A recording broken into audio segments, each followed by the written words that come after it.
So if it's all right with everyone, we'll just start off with a little prayer, because I don't ever teach about this without praying a little first. So just close your eyes for me. And we're just going to invite the Holy Spirit to be upon us.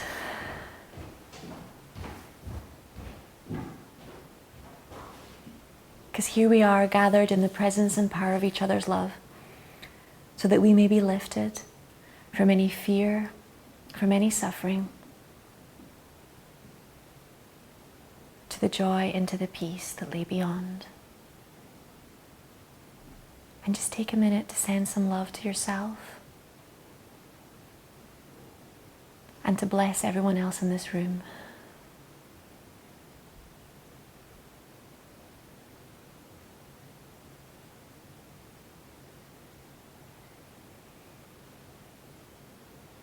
And we pray for the happiness of everybody in London, of everybody on this planet, of everybody on the earth.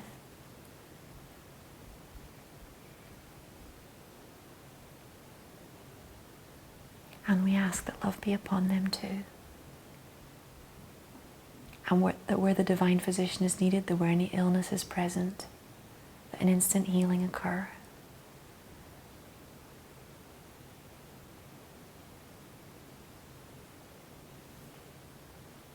And we send out a message to all the people in our lives who are looking for answers or peace,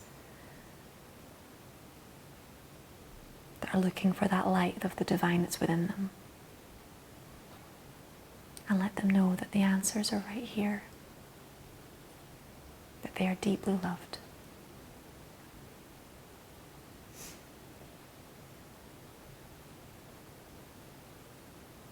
And we dedicate this evening and all of our relationships here tonight and all of our time together to the universe, to the creator of all that is, and to the Holy Spirit. And we ask that we be used for love's holiest purposes, and that tonight we be instruments of love and peace. And together we all say Amen. Amen. Okay. So pop up your hands for me if you've had any exposure to the Course in Miracles before. Okay. So who actually practices the Course in Miracles? Who gets up every morning and does the workbook every day? Okay. And who, and I know this is a hard question because most people say no to this, but has anybody read the text? Okay. So the Course in Miracles is a spiritual mind training. It's not a religion. It doesn't claim to have any monopoly on truth whatsoever. But it's a course designed to train your mind from a fearful mindset to a loving mindset. And it's based on, it says itself that it's based on spiritual principles. So it's a big text. So the text itself is about 600 pages long. It's not the kind of book you can read a couple of chapters of before bed. It's the kind of book you read a couple of paragraphs and your mind boggles for a while.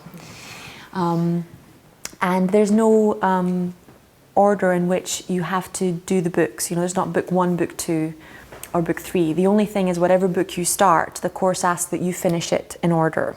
And it says very humorously that if you jump backwards and forwards, it might do more damage than good.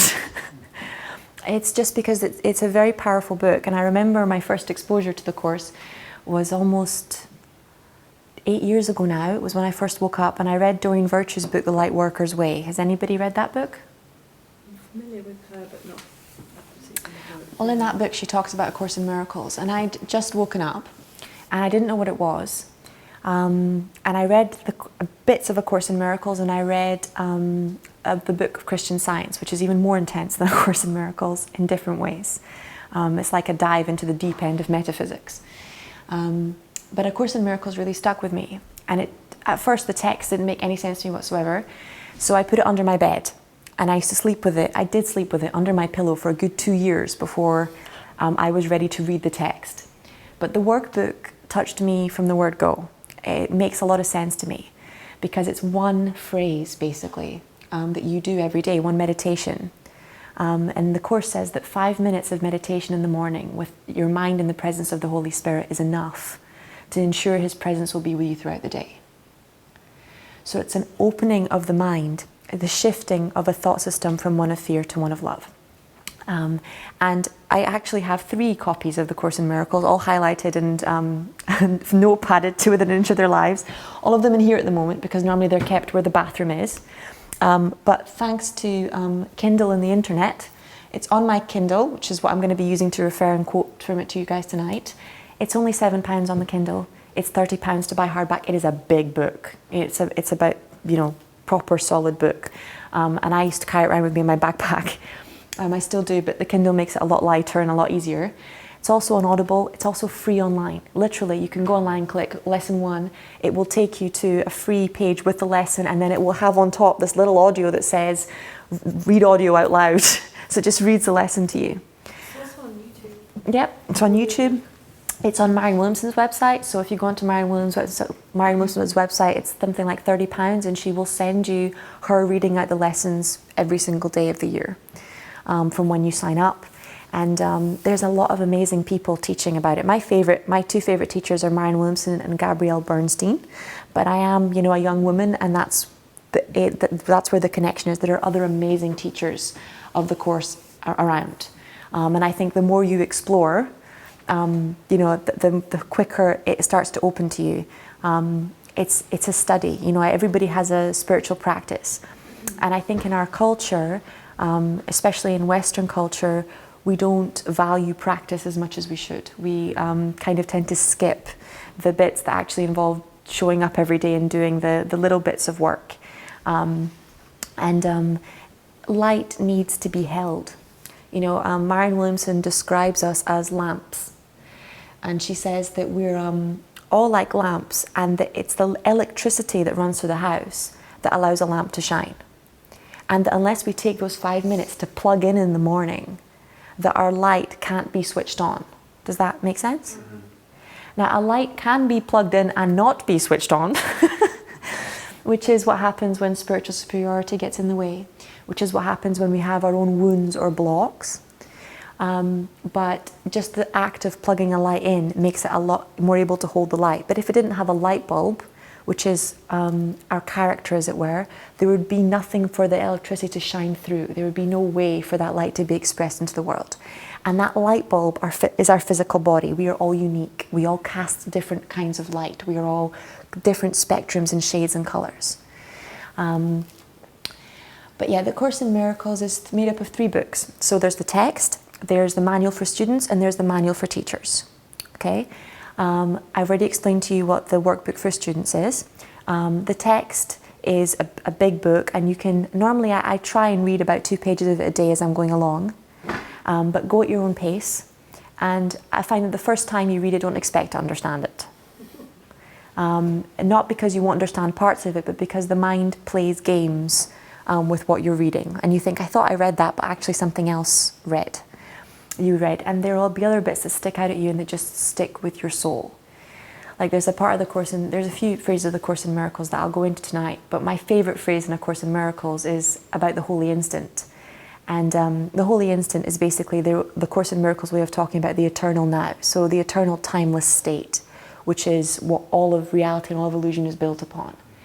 And there's a place in the Course in Miracles where it says the holiest instant is the place where an ancient hatred becomes a present love. And that, for me, that it makes me happy no matter how down I am. Because it's just, there are things that you read and they don't just resound in your mind, they resound in your heart and in your soul, and they turn silence into peace. There are different kinds of silences. And there's something amazing about the power of words. How beautiful they are. It's quite an interesting beginning. So I brought this up for you guys. Bear with me, because this is actually my first time teaching this. I'm just going to go back to the first chapter.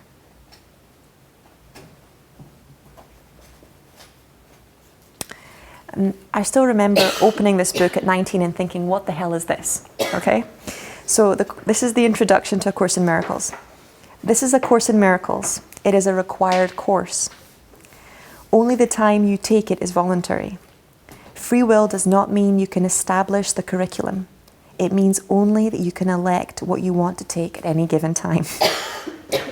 The Course does not aim at teaching the meaning of love, for that is beyond what can be taught.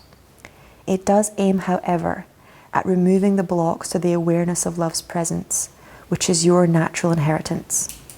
The opposite of love is fear, but what is all-encompassing can have no opposite. Okay? I remember picking this up when I was 19 and thinking, who the hell wrote this book? Giving it a good turnaround, throwing it at things. And if you're reading A Course in Miracles and you don't throw it at the wall a few times, it's because you're not reading it. It does have a way of moving things in your psyche and in your life, and of challenging your perception of people and of things in a radical way. So I'm going to start at the beginning, and I'm going to move slowly through the basic principles. And I'll probably do another talk in about 2 weeks' time on basic principles part 2, because they're advanced principles, so I'm not going to try and shove everything into one night. We're going to take it slow, and then we're going to have like a question session.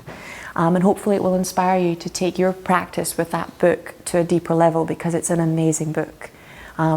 It's definitely saved my health, my marriage on many occasions, my friendships, my career, because it gives you that courage and that stillness to be able to come from a loving place, instead of thinking you're coming from a loving place when really it's just, hatred or fear masquerading as love. Because vulnerability is a hard thing to get around sometimes. So basically what the Course in Miracles teaches is that there are two minds.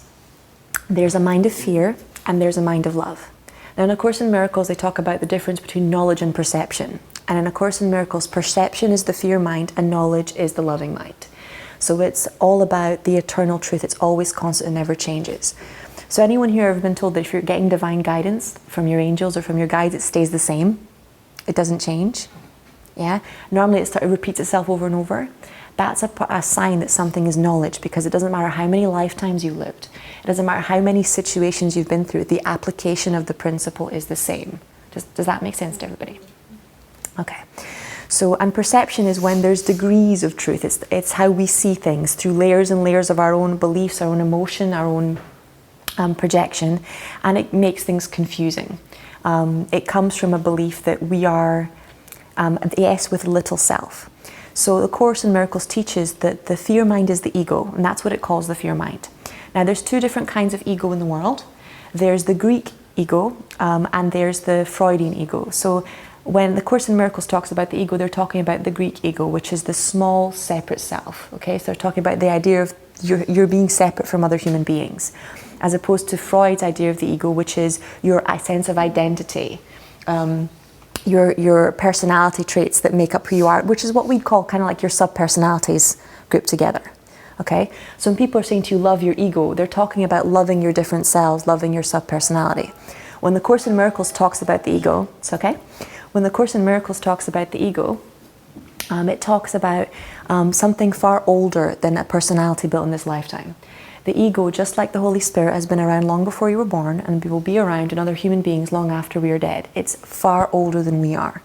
It's a force for fear, just like the Holy Spirit is a force for love. Does that make sense to everybody? Yeah? So, the way I like to explain it is that when you're little, there's actually the cutest experiment on the planet where they figure out when children realize that they are a separate self. And they did this by putting lipstick on the mum's nose, and then bless their hearts, they got the kids to try and wipe the lipstick off. Now until kids are about 2 years old, they try and wipe the lipstick off their own nose. Okay? We don't have a sense of separate self. When we do, those are normally our moments of terror. Okay, and the reason I'm using that to explain is because have you ever seen a kid dropped off at nursery for the first time and their absolute panic? Yeah? Or even if they're an infant and they're taken away from their mother's arms and how they scream. Well, A Course in Miracles says that how we feel about our separation from God is over 1 million times more intense panic than that infant feels its separation from its parent. It's a deep existential pain that runs through the body of humanity, which is what Eckhart Tolle talks about as the pain body. Yeah? Everybody's with me? Mm-hmm. Okay. So that's the ego mind. So that when you're little, until about the age of 2, you don't realize that you are a separate self. You think you are one with your parents. You're still in that oneness with all of creation. Okay? And as you start to realize you have a separate self, you start to be afraid. So you really go into that deep existential pain when you realize that there's an I as well as an us. So in A Course in Miracles, it explains that the body and the physical reality is the biggest, I suppose, persuader in the ego's toolbox. Because you have no idea how confusing it is for the spirit that I'm sitting over here and you're sitting over there. Okay? Because that affirms every minute of every day that we are separate. Okay, there's a me and there's a you and we're completely separate. Okay? Now, the senses lie to us all the time. The same way that when an airplane takes off and goes off into the distance, our mind tells us it gets smaller. It doesn't actually get smaller, it just got further away, right? And just because our senses are telling me that I'm over here and you're over there, doesn't mean I'm over here and you're over there.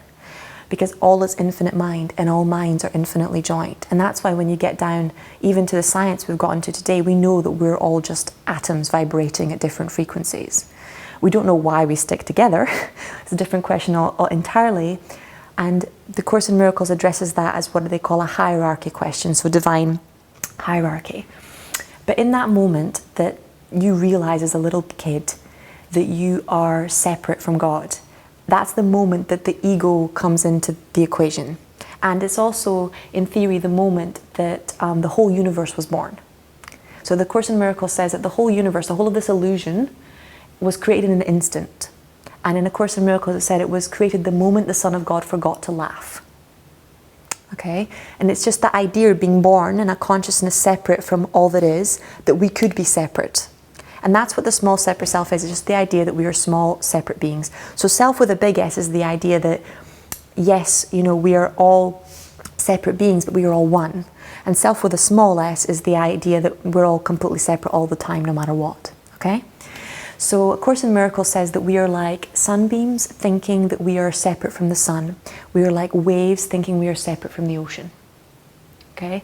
And if you're a wave in the ocean, thinking that you're separate from all the other waves, you're terrified. Right? Because there's waves that are way bigger than you in the ocean, and they can engulf you any 5 seconds, and in 2 minutes you'll disappear and there'll be another wave coming along. Right? But when you get that you are one with this powerful thing, and where it goes, you go. And that it's got you, literally it's holding you all of the time, and that it's taking care of you, that existential energy starts to melt away. Okay? So the moment that ego mentality was created, whether it's way back in the beginning of time when life itself began, or whether it's in an infant's life when we realize, oh my God, I'm not one with other human beings. I have a separate body, I have a separate being. In this incarnation, I have a separate soul. God always answers every single question. There's no prayer left unanswered. So the moment we said, I'm alone in our own minds, He responded by creating the Holy Spirit. Okay? So when you're alone, what the ego will do is it will say, you go, I'm alone, I'm terrified, I don't know what to do. It's lonely on this planet, I can't figure it out, I can't connect with anybody, I'm isolated. And the ego is both the thing that sets you up for the fall and the thing that then kicks you when you fall down. Okay? And there's a lot of confusion around this because a lot of people think that the part of you that's giving you a hard time when you fell down, that's your guidance. Right? That's God judging you or speaking to you. That's someone whipping you into shape. Yeah? You need to kick up the ass. How many times have you heard that? I just need to be, it's that energy of I need to be beaten when I'm down to get me to shape up quicker. It's quite common in sports. That is not love talking. Okay? But it's that moment. So when you're little, that the ego will set you up. And it will set you up by saying, okay, you're all alone on this planet and you're terrified that you're going to be alone forever. And it doesn't say you're part of the ocean, you're part of the sun, you're part of humanity. You're one with everything. It says there is one person out there. There is one person out there, and when you find them, they will complete you. Does that make sense? Okay? Now, it does that because when you believe that it's someone else who will complete you, that sabotages your ability to create love with somebody else. Does that make sense? Yeah? So it sets you up by saying that person will complete you, because the behavior that would have you demand that someone else completes you will sabotage that person from being able to give you love. And when they can't give you love, you can't connect. And because you can't receive it. Even if they really do love you, you don't believe them because they didn't complete you. The ego calls this the frame. It says that the ego has a frame that we try and put people in, and that the rubies are made of blood and that the diamonds are made of tears. And that we try and fit people into what we think they should be. And how many times have we done that in intimate relationships? They don't measure up the way we think they should measure up, right? They're not who we thought they should be in our heads. So here we are trying to change them, make them fit into the frame, instead of learning how to love who that person really is sitting in front of us, right? It happens even with ourselves. How many times have you looked in the mirror? There's a book. Anybody read a book by a woman called Araya the Mountain Dreamer? She writes in her book a really deep phrase that's relevant here. That's the question is not why we're not who we want to be. The question is why we don't want to be who we are.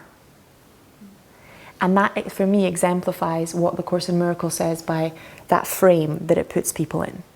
Because we don't want to be who we are. We want to fit into that frame. Anything to fit into that frame, right? Anything to not have to love the person standing in front of us. When I get that job, when I get that relationship, when I get that money, when that person changes, when I lose 10 pounds, then I'll love myself. So that's what the Course in Miracles is talking about when it says we have a frame. Does that make sense to everybody? Yeah? Because the ego's dictate, it says in A Course in Miracles, is seek and do not find. So it will give you the behavior that says, yes, I'm looking for this person, I'm looking for the relationship, I'm looking to be of service to the planet, and then it will give you behaviors that will sabotage your ability to find it. And then it will tell you, love just isn't real. It just doesn't exist, right? It's an illusion. And you hear a lot that love is the illusion. And particularly at the beginning of intimate relationships, even in psychological circles, how many times have you heard it said that beginning stage, that romantic stage, is just crazy, it's insanity, it's not supposed to last, right? And A Course in Miracles says the opposite. A Course in Miracles says that when we meet someone, we are lifted by the grace of the Holy Spirit. We see them for 6 months or 6 weeks or 6 days as they truly are, which is perfect, whole, and complete. As we would if we had no barriers to loving them completely. And then our stuff sets in, right? And it doesn't set in to punish us in any way.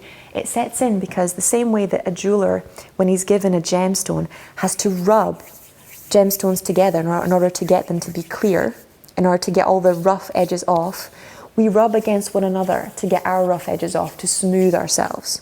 Does that make sense to everybody? So me and Todd, for example, because we're both soulmates and we're married now, we have exact opposite childhood wounds. So that he will rub up where my childhood wounds are, and I will rub up where his childhood wounds are.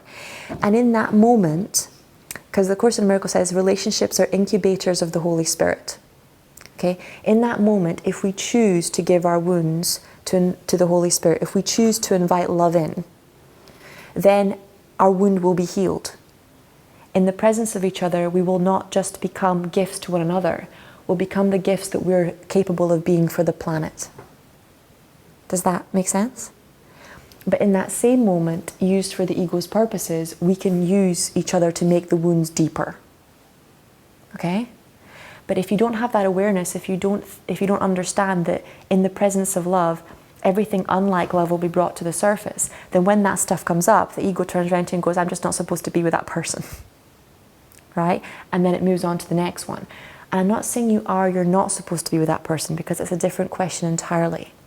What I'm saying is, if when that issue is brought to the surface, you aren't 100% responsible and you don't surrender that issue over to the light, the next person you meet will bring up that issue again. Because what the Course in Miracles teaches is that it's not about the other person. It's about how we dwell in the moment. It's about how we dwell with each other. Does that make sense to everybody? Yeah? So in that moment where the ego was created, God created, or the universe created the Holy Spirit. And the Holy Spirit is the exact opposite. The Holy Spirit is the bit that says to you, when, for example, you've had a fight with your partner, What are you not giving? What was lacking in that situation? So it gets you to look at yourself first. Okay, it never points the finger at someone else first. And that's one of the things I love about A Course in Miracles, is that it says, you're not here to police the universe. I'm not here to monitor your spiritual progress. You are not here to monitor mine. We're here to love one another. Yeah? And that's the most tempting thing to do. That's where judgment comes from. And judgment is the root of all suffering. Because judgment is the cornerstone of the ego's belief system, which is that your brother is guilty. Does that make sense? It's that there's something wrong with them, right? And it comes out in insidious ways, and judgment likes to masquerade itself as righteousness. It likes to show up and be like, but they really did do that wrong. What were they thinking? How could they say that? How could they do that? Right? I'm just trying to protect other people.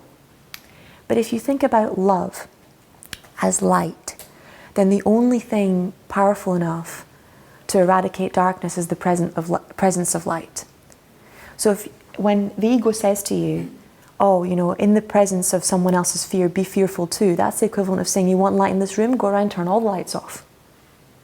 Right? It doesn't make any sense. And that's why in A Course in Miracles it says that we are insane. That's why Gandhi says that what's wrong with this world is that it's not of its right mind. Is because in that moment we're trying to create more light and switching off all the lights.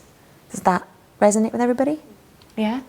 So in that space where we're met with challenges, and the Course in Miracles says that everybody's curriculum is highly individual. So my course is completely different from your course, is completely different from your course. The only thing you can be sure of is that every day you will be given the option to choose the love mind or the fear mind. And the more you practice, the more you work through the workbook, the more you work through A Course in Miracles, the clearer your mind becomes. And the less time the insanity has to set in. And in the beginning, you start to develop spiritual integrity. You start to develop fundamental values. You start to develop virtues. You start to develop discipline because you have to sit every day and do the lesson whether you like it or not. You start to see things differently. For example, when it's talking about judgment and you've someone's really done something unacceptable to you, or you've had a fight with parents or with a partner, and you open that page and the Course in Miracles pretty much says to you, what are you not giving? And all you want to do is throw it at the wall, and all you want to do is never look at that book again. And when it says to you, you need to atone for your mistakes, you need to be accountable for your part and 100% responsible for your creations, those are difficult things. Those are grown-up things. Does that make sense to everybody? And we live in a culture that's still very caught up in spiritual childhood. A lot of different faiths have taught us that we are eternally children. And a lot of people say to me, aren't you afraid of leaning on God? Aren't you afraid of leaning on a book so heavily? And A Course in Miracles says if you do not learn to lean on that light inside you, you will lean on someone or something else inappropriately. Which is exactly what happens in intimate relationships. If I'm not okay first thing in the morning, and I don't take those 5 minutes to give my mind to the presence of love that morning, if I don't take those 5 minutes to pray for Todd's happiness, if I don't take those 5 minutes to connect up, to plug myself in, then chances are fear's got my mind and it's going to run with my mind throughout the day. Does that make sense to everybody? Because we as humanity, we've created, the predominant thought system is currently based on fear. All I have to do in the morning is get up and switch on my phone and I'm bombarded with violence. Whether I look at Facebook, whether I watch the news, whether I open books, it's instant either violence or sexuality. It's the moment you switch on anything. Does that make sense to everybody? So you don't have to proactively give your mind to fear. You just have to do nothing. And A Course in Miracles teaches in one of the lessons that there's no such thing as a neutral thought. So we go around often thinking that if we just do nothing, if we just sit on the fence, then that's fine. Fear won't dominate in our lives. But love is a proactive thing. Love is not a neutral thing. Does that make sense to everybody? Nobody wants their lover to be neutral about them. Right? No one wants their kids to be neutral about them. Nobody wants, literally, when on the day of your funeral, you don't want people going, meh. You know, nobody wants neutrality. People in their hearts want love, right? They crave it with everything that they have. And they don't crave my love or your love. They crave that deep love, which is the connection with everything that is. Okay? And that comes from our ability to be in the holy instant and our ability to be in the moment. Now, in those moments when you're faced with a decision between love and fear, you don't normally know you're being faced with that decision.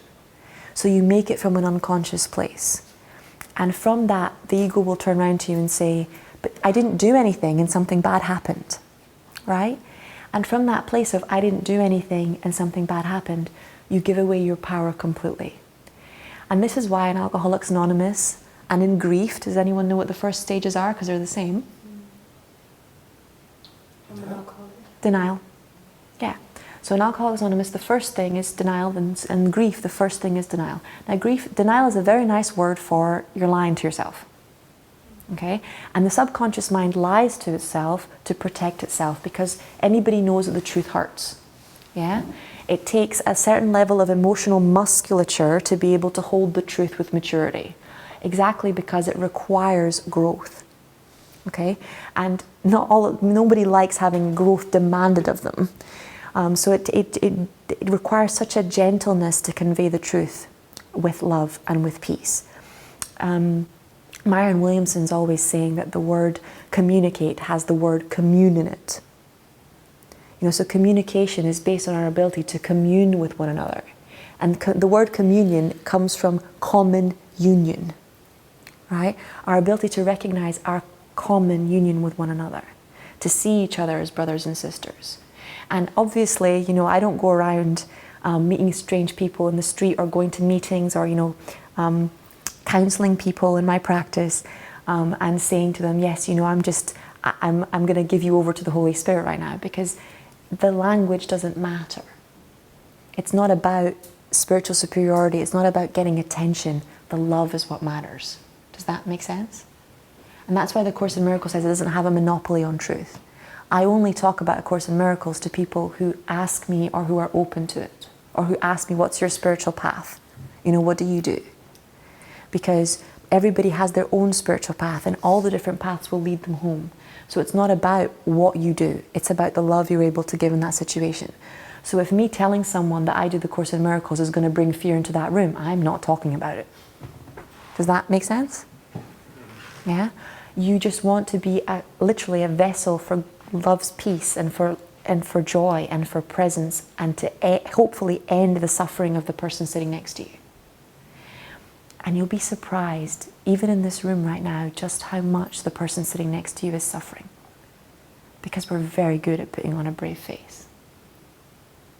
And I work with people day in, day out to help them end emotional and spiritual suffering.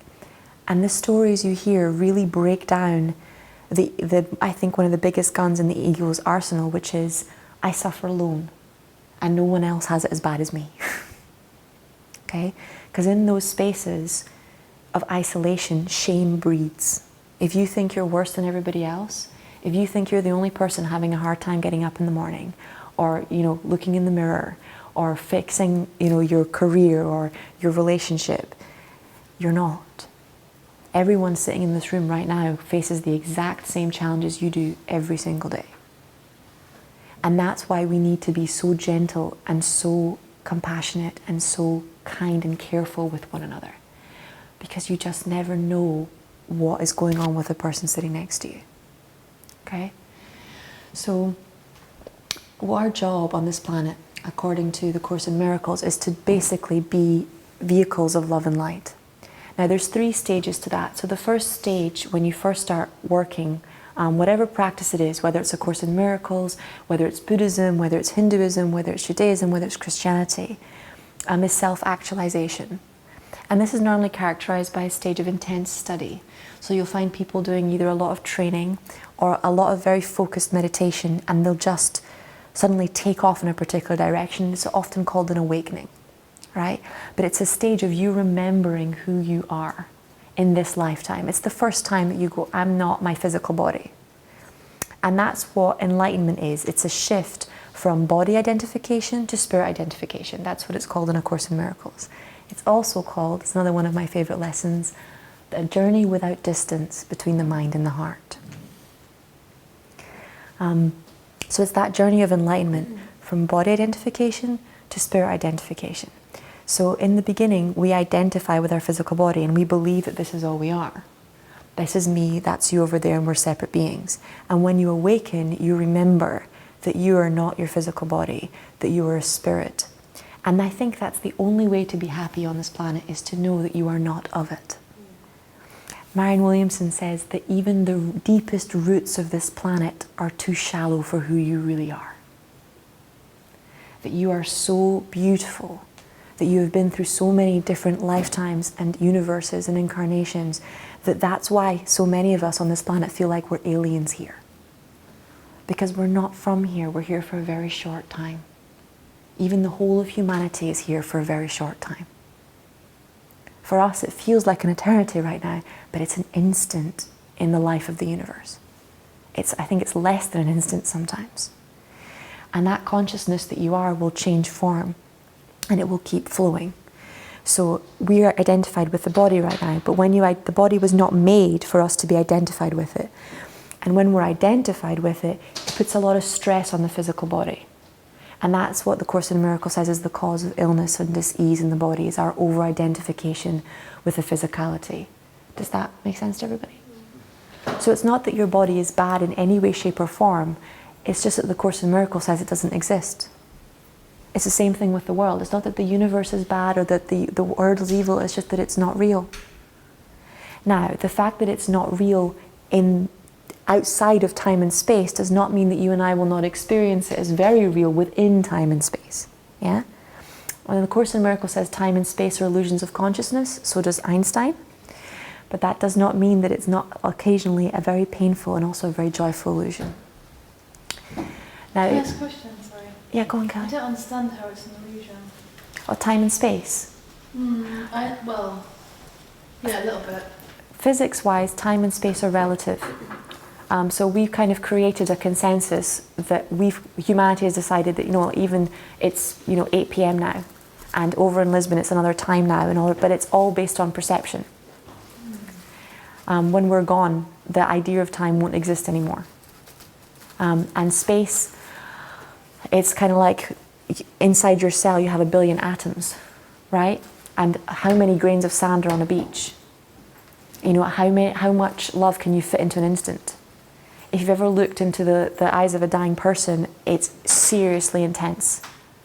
Because they go into this state of peace, which is absolutely unreal. And it feels like all the love in a lifetime in a moment. Sometimes it's the birth of a child, but it's like, have you ever had a moment where you feel so much, you have no idea how your body is containing all of that feeling?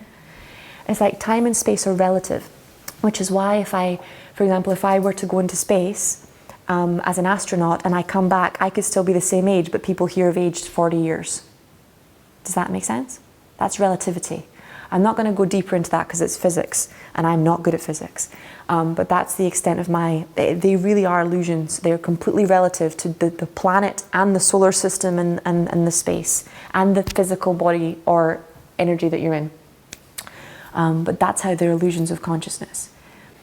The Course in Miracles says that there is no order of difficulty in miracles. That's actually the first thing that it says after the introduction, is that there's no order of difficulty in miracles. Which basically means that there's to God, to the creator of all that is, there is no difference between me being irritated at you because you said something I didn't like and you having killed someone I love. The ability to move that energy is a miracle, and the energy required to move it is an instant. There's no order of difficulty in miracles. That's just perception. Does that make sense to everybody? The Course in Miracles also says that you won't like or understand all of the concepts that it teaches you. It says that that's not required. All that's required is that basically you do the lessons every day and that the acceptance will come. And it cannot be forced. It's what it says, love is beyond what can be taught. So is peace. So is real forgiveness. It's beyond what can be taught. It's something that has to be experienced in the body.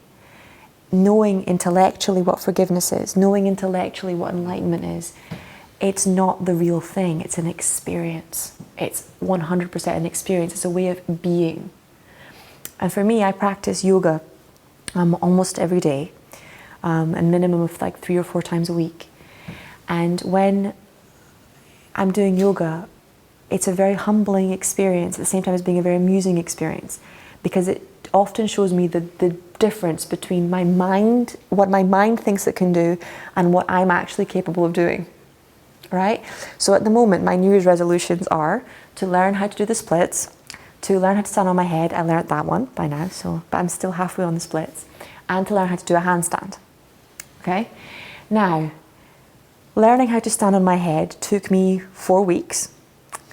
I thought I'd do it in 1 day. And I spent the whole day falling over. The splits has been an exercise in humility, because I've realized how much anger and resentment I'm holding in my hips. I've spent hours crying after practicing the splits because of how much emotion and intention is being held in there, how much lack of surrender is still in the physical body. And it showed me that sometimes, just because you want to be somewhere emotionally or spiritually or have that muscle built, does not mean you are. So it's teaching me mercy, and it's teaching me patience with other people as well as myself. Does that make sense? Yeah? So that part of me that wants to force me to do the splits in 1 day, that gets angry that I'm not there yet, that's the bit that comes up when I'm trying to do yoga, but that's also the bit that comes up when my partner says something I don't like, and when I'm trying to write a report and it's not finished on time, and when I'm working with a client and they haven't done their homework, right? It's the same part that comes up over and over again, and this is what I mean by knowledge. Because when you ask for help, because that's the other thing that happens, is that when I'll go back to the wave in the ocean. That moment that you realize you're separate, the Holy Spirit is created, but so is free will. Okay? So there's a hierarchy to all living things, in the sense that, you know, an embryo doesn't have to try to become a baby. An acorn doesn't have to try to become an oak tree. You know, it just happens naturally, unfolds as a part of life. An egg doesn't have to try to become a chicken. It just happens. It's a natural unfolding. A flower doesn't have to will itself to blossom. It just has to open itself to what's already there, right? It's a natural stage in progression. And the same way that those processes are intentional, the universe's process for our mind is intentional. The universe's intention for everyone, it says in A Course in Miracles, is that we will be our happiest self-actualized self in this lifetime. Does that make sense? Right. So when we're dealing with this idea of it being self-actualized, we have free will. So when you want a miracle in your life, the embryo can't say, I don't want to be a baby. The acorn can't say, I don't want to be an oak tree, F off, right? It happens as part of a natural process. I mean, you can stamp your feet and say, you know, I don't want to be an adult, but you're going to grow up. Does that make sense to everybody? There are some things which are just part of the unfoldment of life itself. But when you, when we start to interfere in our own minds and our own processes, that's when we block miracles from happening. So the Course in Miracles says miracles are natural, where they do not happen by themselves.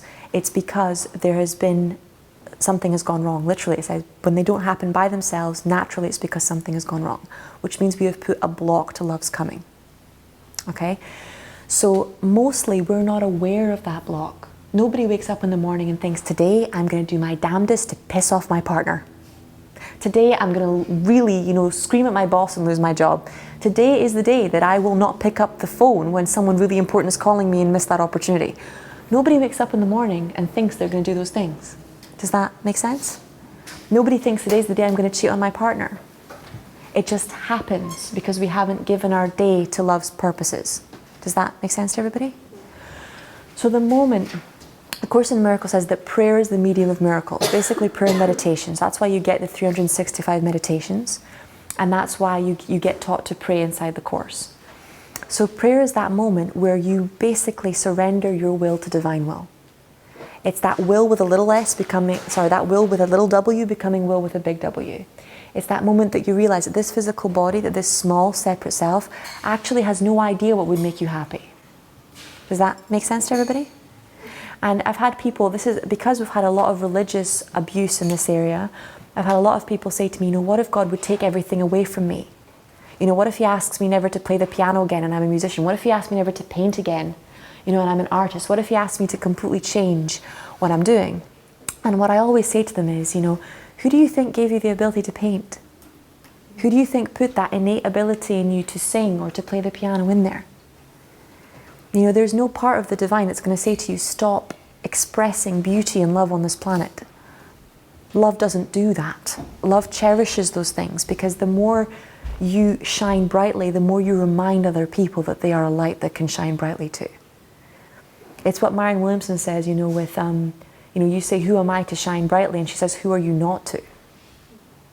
You know, who are you not to be brilliant and wonderful and to be the light that you're capable of being in this world for the instant that you were alive on it? You know, and it's that moment. So that moment where you say, because that's what the Course in Miracles tells you to do. So let's say I'm working on loneliness, for example, and I say, dear universe, I'm really struggling with this. I feel so lonely. I want to curl up into a ball on the floor and die. I don't feel like I belong here. I don't want to be here anymore. Okay? It doesn't instantly get fixed unless I'm aware of what I'm doing that blocks connection with other people. Does that make sense? So what's going to happen, and this is why the Course says you should do it in order, because it builds your muscles in a way that you can handle this, is that every single thing that could make me lonely is going to show up between the time I make that prayer and 6 o'clock that evening. Okay? And it's not showing up to piss you off. It's not showing up to torture you. It's showing up to awaken you. It's literally the universe. The moment you do that, the Holy Spirit, which is inside your mind, is given permission to shine a light in every area in which you are keeping love at bay. Does that make sense to everybody? Right? And if every time that comes up, you say to the universe, okay, I'm willing to see this. I'm willing to be with this. I'm asking for your healing to be upon this. I'm willing to be with this. Then it starts to change. That's when the miracles happen. Because a miracle is a shift in perspective from fear to love. Does that make sense? So when I ask to be released of my loneliness, I'm going to be shown my contempt for other human beings. I'm going to be shown my belief that I'm either better than or worse than other people. I'm going to be shown my beliefs in separation and where I use judgment to draw the line. Does that make sense? Because only when I say, take this from me, can that be taken from me without my free will being damaged. Does that make sense to everybody? Yeah? Because the universe is not just going to come in and do things to you that you don't want done. That's not the way love works. It's got infinite patience and infinite lifetimes. You can take as long as you need. All right? So, A Course in Miracles teaches that a sin is not something that's inherently wrong with us, or the fact that we're born damaged or imperfect or whole. It teaches us that a sin is a mistake in thinking, right? And the mind is a powerful thing. So the mind is constantly focused on creating what it is focused on, yeah? And whether it's focused on fear, whether it's focused on love, it is creating that, okay? So when it's creating lovelessness in the world, it brings suffering on us and on the people who are near us. Does that make sense to everybody? You know, Marianne Williamson says that, you know, she was walking through town and she realized, you know, there's no devil out there, there's no evil, there's no real darkness, you know, not in the real world, it's all in my head. And she was happily walking down the street, aglow with the light of 1,000 fairies, and then realized that's actually the worst place it could be, right? Because none of us really think of it that way, but we all have a tendency to lovelessness inside ourselves, to think without love. And from that thinking without love and the birth of judgment comes all of our own suffering. So a sin is a mistake in thinking that would create deep suffering for ourselves and others. Now, because of different kinds of religious exploitation, that's been basically changed to you are being punished for your mistakes. Does that make sense? Mistakes do not require punishment, they simply require correction. Okay? But the same way that if I keep making a mistake over and over again, there's only so much number of times I can make a mistake before I can't undo what's been done. Does that make sense to everybody? And that's the other key concepts of A Course in Miracles. One is that we talked about the holy instant, we talked about prayer, we talked about miracles, we're going into forgiveness and atonement now. So A Course in Miracles teaches us that forgiveness is literally a shift in perspective. It's a remembering that only love is real. Okay? Ever been fighting with a partner and gone, oh my God, this is a nightmare? Yeah? This isn't happening. This can't be real. Because it's not. Right? When in our anger, we speak truth. It's not. It's not who they really are. It's not who you really are. You're in a nightmare. You're in an illusion. Right? Anybody ever heard of juniper oil? Or juniper, yeah? It's used for treating nightmares. So if you're ever stuck in a nightmare, which means a very stubborn belief system or pattern, get your hands on some juniper. It really, really helps to clear that stuff up. But in that moment where you are seeing an illusion, you are caught in that nightmare, and it is all encompassing, because when you're asleep at night and you have a nightmare, do you know you're having a nightmare? Not unless you practice lucid dreaming. Does anyone in this room practice lucid dreaming? There's a high chance considering what my husband does, yeah? So I practice lucid dreaming on a regular basis. So if you do, you'll know that when you first start practicing lucid dreaming, you have to earn different levels of lucidity, which is the ability to change things in the dream. In the beginning, you just know you're dreaming. And then that transforms into the ability to change the dream, to move out of a dream entirely into a different kind of experience, to call different experiences or people or emotions into a dream, right? So it's the same thing in the beginning when you first start to practice A Course in Miracles, when you first start to practice metaphysics. You're aware that you're a nightmare, but you don't have the spiritual or emotional musculature to do anything about it, right? How many times have you had a same nightmare and not been able to change the nightmare? Yeah, for many people it happens quite often because there's a level of skill required. There's a level of stillness of mind and heart. There's a level of presence that you have to bring, which is just light to that situation that allows it to transform. So it's developing patience, and well, thank you for that one. Patience is another one of my favorite phrases in A Course in Miracles. The Course in Miracles says, infinite patience brings immediate results. Right? Because it's complete detachment. Infinite patience is complete detachment. And the moment you detach is the moment everything comes. Right? So infinite patience brings immediate results. But that's really hard when someone's just made the same mistake they've made with you 16 times in a row. And it's either costing you something, or it's hurting you in some way, or you're watching them hurt other people. Does that make sense to everybody? Yeah? So when you're doing forgiveness with yourself or with others, forgiveness is not just saying this isn't real. Forgiveness is recognizing that whatever that person is doing could never hurt who you really are. Who you really are is, like we said, is bigger than the roots of this planet. Who you really are is a humongous being. You're at one with the divine nature of the universe. You are part of the thing that is holding the planets in the sky at the moment. And that same force that's holding the planets in the sky and revolving us around the sun and turning oak trees, seeds into oak trees, and embryos into babies, is not sitting there wondering how it's going to solve your problem. It's not saying anything like that, I can keep planets in the sky, but Sky's problem, Kelly's problem, it's too good for me. I can't, I'm bested. I'm going to have to sit on my hands out for this one, right? The only part of us that's blocking the miracle is the part of us that thinks that way. Does that make sense? We block our miracle from coming in because we think that there is no solution, right? So it's not that there is no solution, it's that, have you ever been inside the kitchen cupboard and you're looking for the salt and you're looking for the salt and the salt is right there but you can't see the salt? It is exactly that experience. When we have a situation, whatever it is, your prayer will always be answered. But if you're constantly saying, it's not going to be answered, no one ever helps me, nothing ever works out, then you won't be able to see the answer. The solution won't be there. Does that make sense? And it won't be there because of the lovelessness inside that space. Right?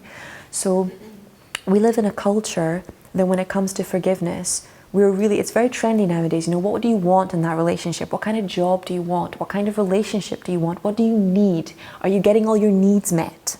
Does that make sense? Yeah? And it sounds really good until you think about it. right? Because if you're getting up in the morning and you're only thinking about what you need, and if your needs are getting met, then you can't be surprised when you're not relating to other people very well, right? It's that you can't talk about the principles of A Course in Miracles or the principles of Spirit without moving from an I to an us, without moving from an I to a we, right? And that's what happens within the principles of A Course in Miracles. Is it says, okay, forgiveness is that moment where you recognize that the only thing that is lacking in this space is what we are not giving. Does that make sense to everybody? Yeah? And the only time that a miracle can happen is when our minds and our hearts are joined. And it takes time to do this. Forgiveness can be a gradual process, but it happens in an instant. It's like water. You ever watch water boil? Sometimes you're boiling for a cup of tea or something. And the moment that the water becomes steam, it happens in an instant. The moment it hits 100 degrees, water, steam. Right?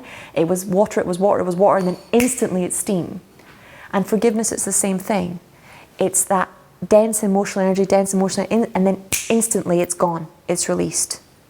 Right? It might take us a long time working up to that moment of forgiveness, but forgiveness, like everything else, whether it's patience, whether it's trust, whether it's peace, it happens in an instant. It happens in the holy instant, which is what we were talking about earlier. What's difficult is not the principles that A Course in Miracles teaches, or the principles the metaphysics teach. What's difficult is overcoming our resistance to practicing those principles on a regular basis. Yeah? So does anybody, if you said does anyone have the Course in Miracles? Yeah? And how long has it been sitting on your bookshelf or under the bed? I read the first chapter when someone bought me the book, and then I think the first couple of chapters, and I remember crying, and then it went back on the shelf. How long has it been on the shelf? About 6 months. And So you? about a year. She says a present. I opened it and I closed it and I and probably I've got it for almost a year now. Marianne Williamson, the first time she got A Course in Miracles, she opened it, closed it, and then it was only a year later when she was on her knees that she picked it up and read it. Because we know that the truth will set us free, but first it will piss us off. Because that fearless moral inventory, that looking at ourselves first, that seeing what we are not giving, that recognizing that in that moment, I'm not being loving or kind, I'm being spiritually superior. I'm not being patient, I'm being aggressive and I'm rushing that person. I'm not being loving, I'm being impatient and self-centered. Those are things that are hard to sit with, and that unless you know that you are light, unless you know that the truth of who you are is love, you can't be with that. You can't be with that and not hurt yourself. You can't be with that and not hate yourself. Does that make sense? And A Course in Miracles says, you cannot bring the light to the darkness. You have to take the darkness to the light. And what it means by that is that you have to use the process of atonement. You have to be willing to be 100% responsible for what you are creating in that space. Does that make sense? And who you were yesterday is not who you will be tomorrow, is not even who you will be this evening, is not who you will be next week. So the argument that I had with my husband this morning, I may have been weak, but tonight in that same situation, I will be strong. The other week when I lost my patience with someone, I may have lacked patience. This time, I will be at peace. Because that's the muscle that atonement brings to you. It's the same thing as if you work out. If I do my yoga, and I started doing weights recently because I want to do my handstand, right? And I'm quite, I'm not very heavy, but I'm heavy enough. And my arms are just not trained to lift my kind of weight, right? So I can do a headstand, but when I try and do a handstand, it's a disaster at the moment, right? So I thought, okay, I'll do weights until I can lift my own body weight. And then when I can lift my own body weight, a handstand won't be so hard because my arms will be able to take the weight. And it's exactly the same thing with forgiveness. It's exactly the same thing with patience. It's exactly the same thing with loneliness. When you start, you have to build emotional musculature. So when you work out so your body will become strong, so it will be able to hold out more. And you use the resistance, right, of the weights to give you that strength, okay? And what it's teaching you is how to be strong and how to be flexible at the same time. When you meditate so you'll be able to stay still and not become insane. in the presence of that emotional heaviness, in that presence of that energetic heaviness, in the presence of that energetic weight. Does that make sense? Right? But there are levels of practice. So if on the first day at the gym, I walk to the very back of the gym and I try and do the heaviest weights, I'm going to get hurt. Does that make sense? And I'm going to think that working out doesn't work. I'm going to be like, this is daft, I just hurt myself, and I might do some serious damage, I might pull a disc or something dumb like that, right? And I will watch other people doing weights and go, but they can do it. But because we're so lacking in emotional education, we are a culture that's so full of emotional ignorance, we don't see emotional strength. We think it just happens.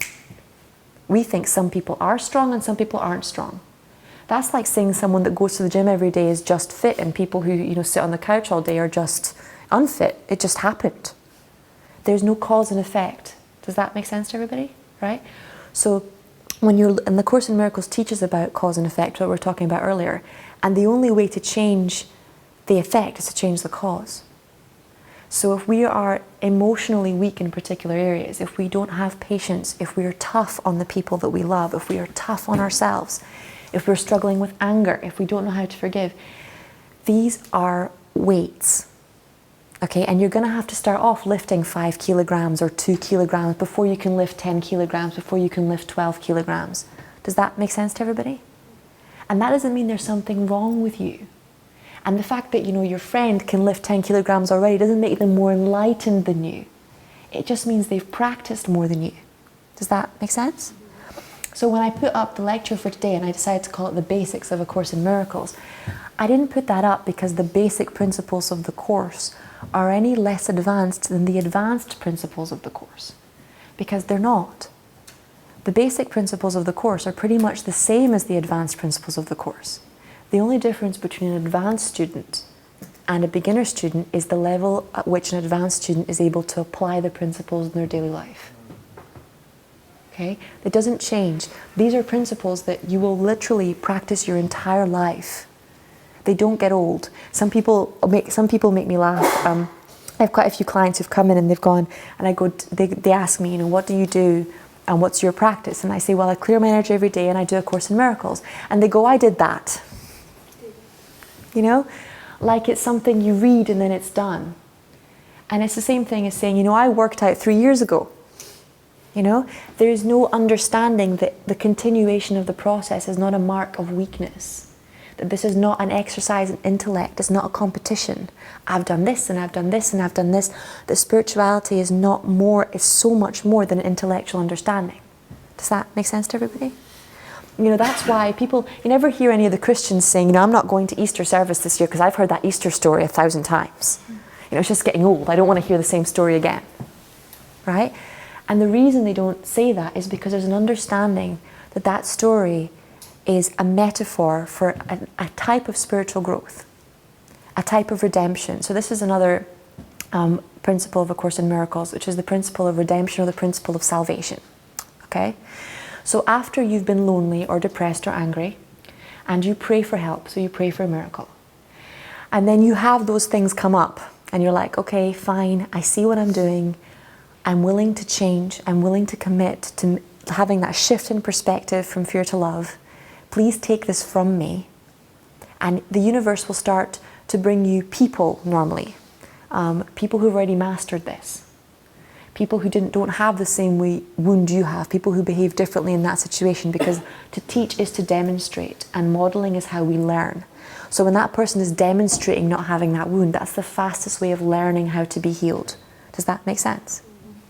But that Easter story, and the reason I brought it up, is because there's a period of personal crucifixion, as it were. There's a period of, like I said to you, but when all that stuff is coming up. You wanted to get rid of your anger, everything that could piss you off is suddenly in the building. You want to get rid of your loneliness, well, no one's called you for a whole week, right? It's that period is what the Course in Miracles calls the crucifixion. It's like in Christianity where they say it's our cross to bear. Does that make sense to everybody? Right? But in the story of, the crucifixion, there is that Jesus was crucified and he descended into hell, which is insanity, or a state of suffering caused by the mind. because all stories are parables, they're all stories, right? So they go to deep subconscious symbolism for the mind. And then after 3 days, he was resurrected and he was given eternal life. Okay? Now, if you don't look at that as something literal, and you look at that as something metaphysical, as something Jungian almost, as something where every single aspect is a part of you, through no fault of its own, experienced suffering. And because of that suffering, it experienced hell, it lost sanity, it went into darkness. Does that make sense? But when Jesus was up on the cross, he wasn't looking at all the soldiers and going, "You bastards!" Right? What was he saying? Forgive them, they don't know what to do. They don't know what they do. Right? Now, I'm pretty sure if he'd been saying "you bastards," it would be a different story. Right?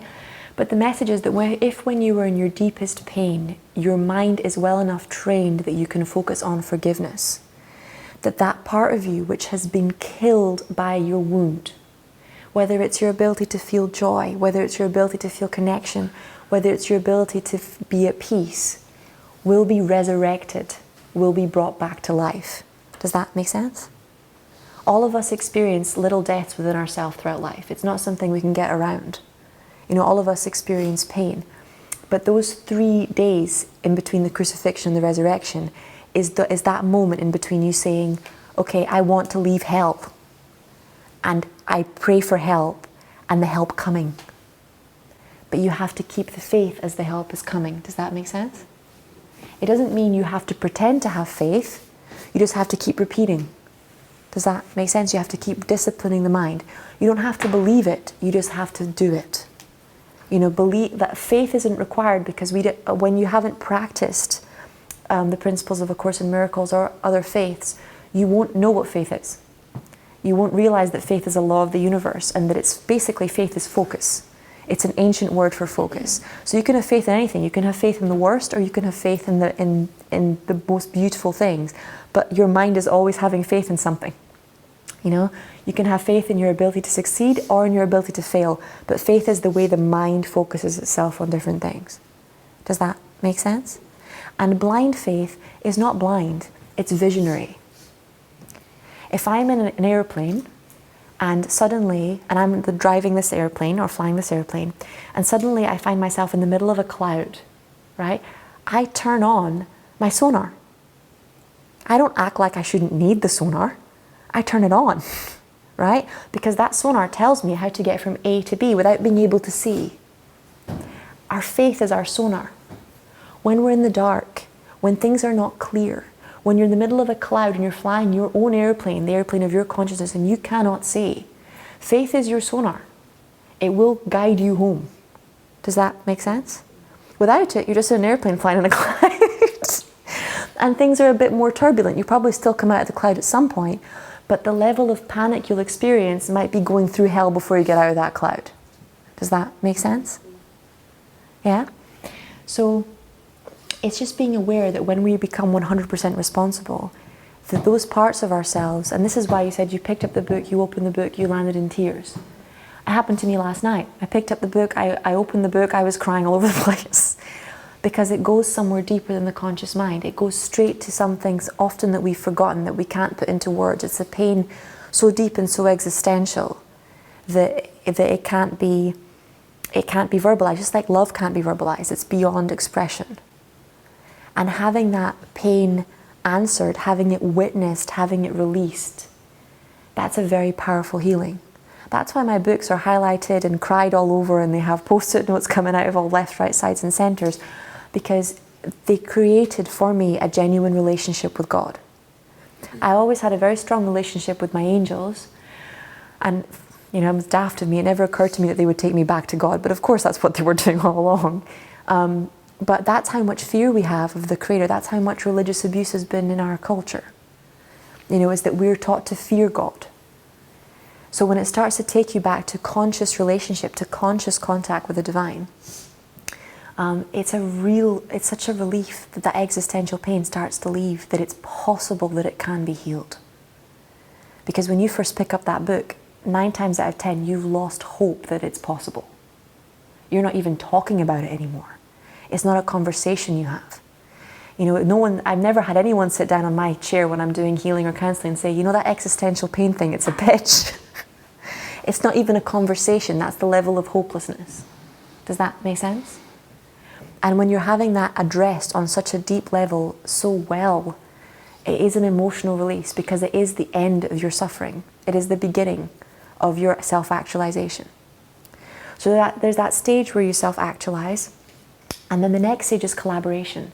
Because just like the cell in the body, when I'm made into, you know, a liver cell or a heart cell or a brain cell or a skin cell, I'm delegated to a part of the body so that we can serve the greater functioning of the whole. Does that make sense? Yeah? And it's the same thing with humanity. Whether you're an artist, whether you're a musician, whether you're an engineer, whether you're an environmentalist, whether you're a spiritual teacher, you were delegated a functioning so that you can serve the greater of humanity. And that requires collaboration. It takes millions of cells to filter my blood. They have to work together to do that. Yeah? So what happens in the body when a cell goes, I don't want to do that. I don't want to contribute to the healthy functioning of the liver or of the heart. I want to do my own thing. And then it gets all these other cells to hang around with it on the side of the you know, the liver or of the heart, and it starts to grow, right? And this sickness kind of spreads. What's that called? Yeah. And we have this malignancy in the body. We have in the collective consciousness of humanity right now. We have this completely inaccurate belief that our happiness comes from doing what our ego thinks we should do. Our happiness doesn't come from doing what our ego thinks we should do. Our happiness comes from doing what our true selves believes we should do, from following that voice of the Holy Spirit. The ego has no intention of us being happy. Has anyone here been to, it's kind of like a backwards question, I'm going to ask it anyway. Anyone here ever been to an Alcoholics Anonymous meeting or a CODA meeting? Yeah? You know how in those meetings they say that alcoholism is an insidious disease, it's a progressive disease. It doesn't just stay still, it progresses. So if an alcoholic comes in when they're like, you know, 21 or 22 and they don't do anything about their drinking, it will be worse 10 years down the line. Diseases are progressive. So if I have something, you know, if I have a broken leg and I don't set that leg, it will be worse 20 years down the line. Diseases are progressive and they're insidious. So alcoholism isn't out to inconvenience you, it's out to kill you. Okay, and ideally, if it can, it will take down the whole family at once. Okay, same thing with codependency. I'm in CODA, by the way. I'm a codependent. So if I don't proactively address my codependency, then it will try and ruin all of my relationships. It will try and bring not great things into my life. Does that make sense to everybody? So fear is a progressive consciousness. It doesn't just sit still and do nothing. It progresses over time. Okay? So when you're dealing with that level of progression, that level of insidiousness in the collective human body, it's the same thing. This idea that we will be made happy by following the idea of the ego is completely 100% insane. And it comes from, in the Course in Miracles, it talks about this as the difference between magic and miracles. Okay? And there's a lot of magic in the world at the moment. The law of attraction is very, very popular. Okay, so what A Course in Miracles would say is, magic is when you're pretty much asking God to be your errand boy. Okay, bring me that coffee, bring me that soulmate, bring me that person, bring me this thing, but there's no connection or collaboration with everything else. Does that make sense? Now, there's nothing wrong with God manifesting things or bringing things to you. Here is where the suffering lies. If you are asking the universe to bring things to you from a place of believing that you are alone and that you have to manifest this because the universe doesn't have your back and no one cares about you and the universe doesn't care about you, right? Then it doesn't matter what you manifest. It's never going to be enough. Does that make sense? Okay, that feeling of emptiness is not being addressed because everything you're manifesting is only affirming that you're still alone, is only affirming that you're disconnected from other people, is only affirming that it's all about the stuff, right? So it's what the ego says, yeah, you know, bring me all that stuff and it will make me happy. And in the beginning it's good, it can be a stepping stone to God, because sometimes when we get something, when we receive a gift, we open, our heart opens a little and something heals a little, right? But if at that point we're not willing to share it, Because that's what I said earlier to you, is that nothing is given to us for our use alone. It's every gift that we have is given to us so that we can share it with one another, right? So and I was watching a talk that Marianne Williamson did for Oprah the other day, and she said that a few times she was getting ready, and she heard Oprah in her own change room saying, whenever I get something amazing and wonderful, all I can think about is how to share it with as many people as possible, right? And that's the level of consciousness that brings that kind of stuff. Because the universe, the creator wants to bless everyone on this planet, wants to share with everybody. Does that make sense? And what you give is what you get back. So if you're giving wonderful things, you're getting wonderful things. Does that make sense? But the universe doesn't deal with denial very well. You might be in denial, but the universe isn't. So if all you're giving out is contempt and irritation and feelings of being low, when really you're pretending to be happy, all you're going to get back is some irritated, low-feeling, depressed people. Does that make sense? And that's why the Course in Miracles says that we need the Holy Spirit. We need a higher consciousness than our own.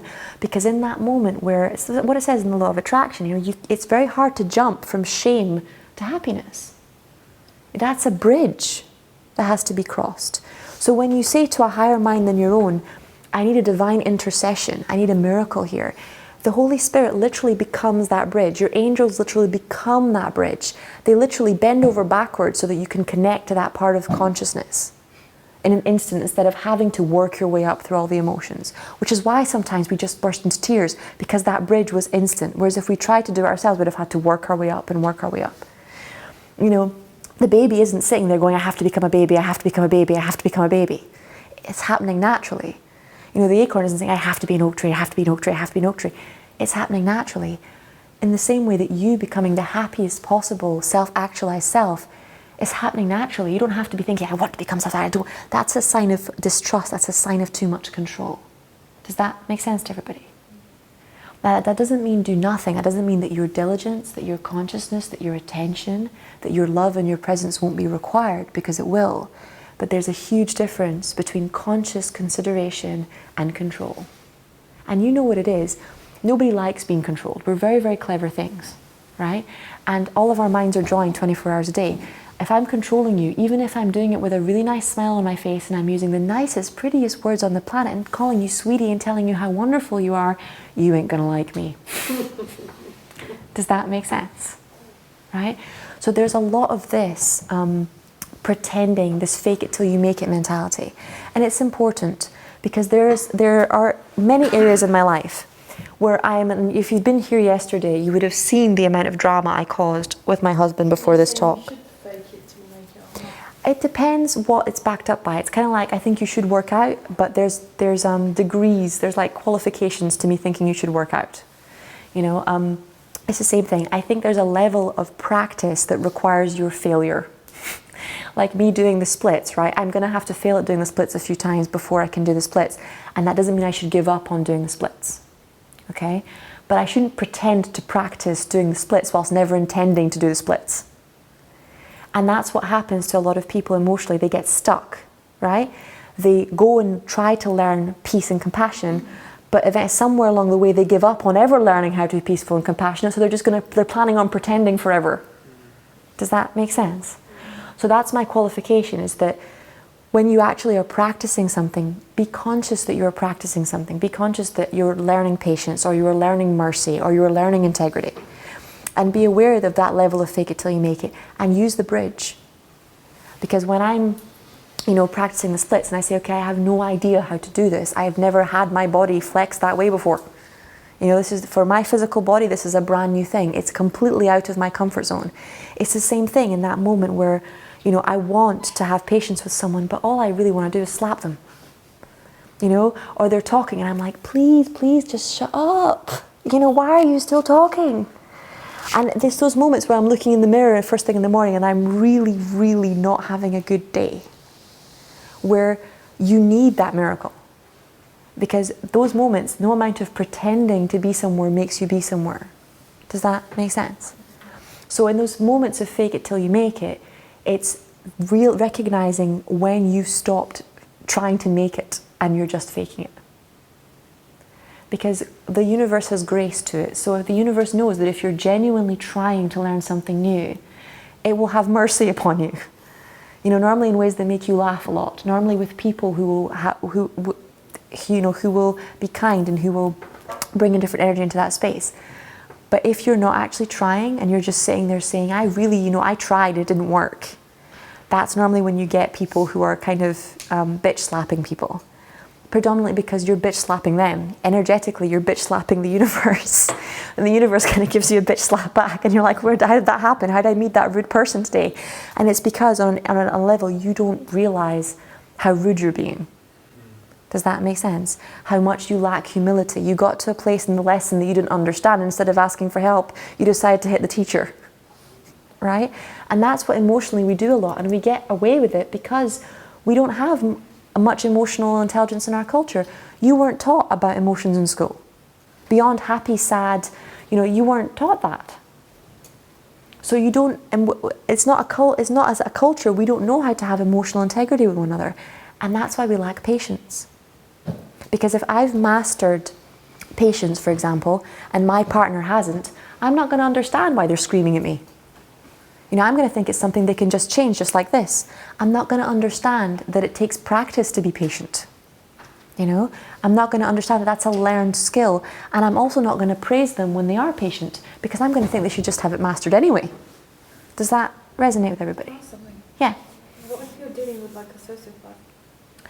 Okay, so A Course in Miracles doesn't say that you should be at the effect of other people's fears. It says that you should always give the most loving response. Now that loving response, and that's why I said staying or leaving a person is a completely different question. The most loving response is the response which means they and you get the most love from that situation. There's nothing loving about saying to someone, hey, abuse me every day. Scream at me, shout at me, put me down. There's nothing loving about allowing yourself to be at the effect of someone's lovelessness. Does that make sense? Sometimes no is the most loving response.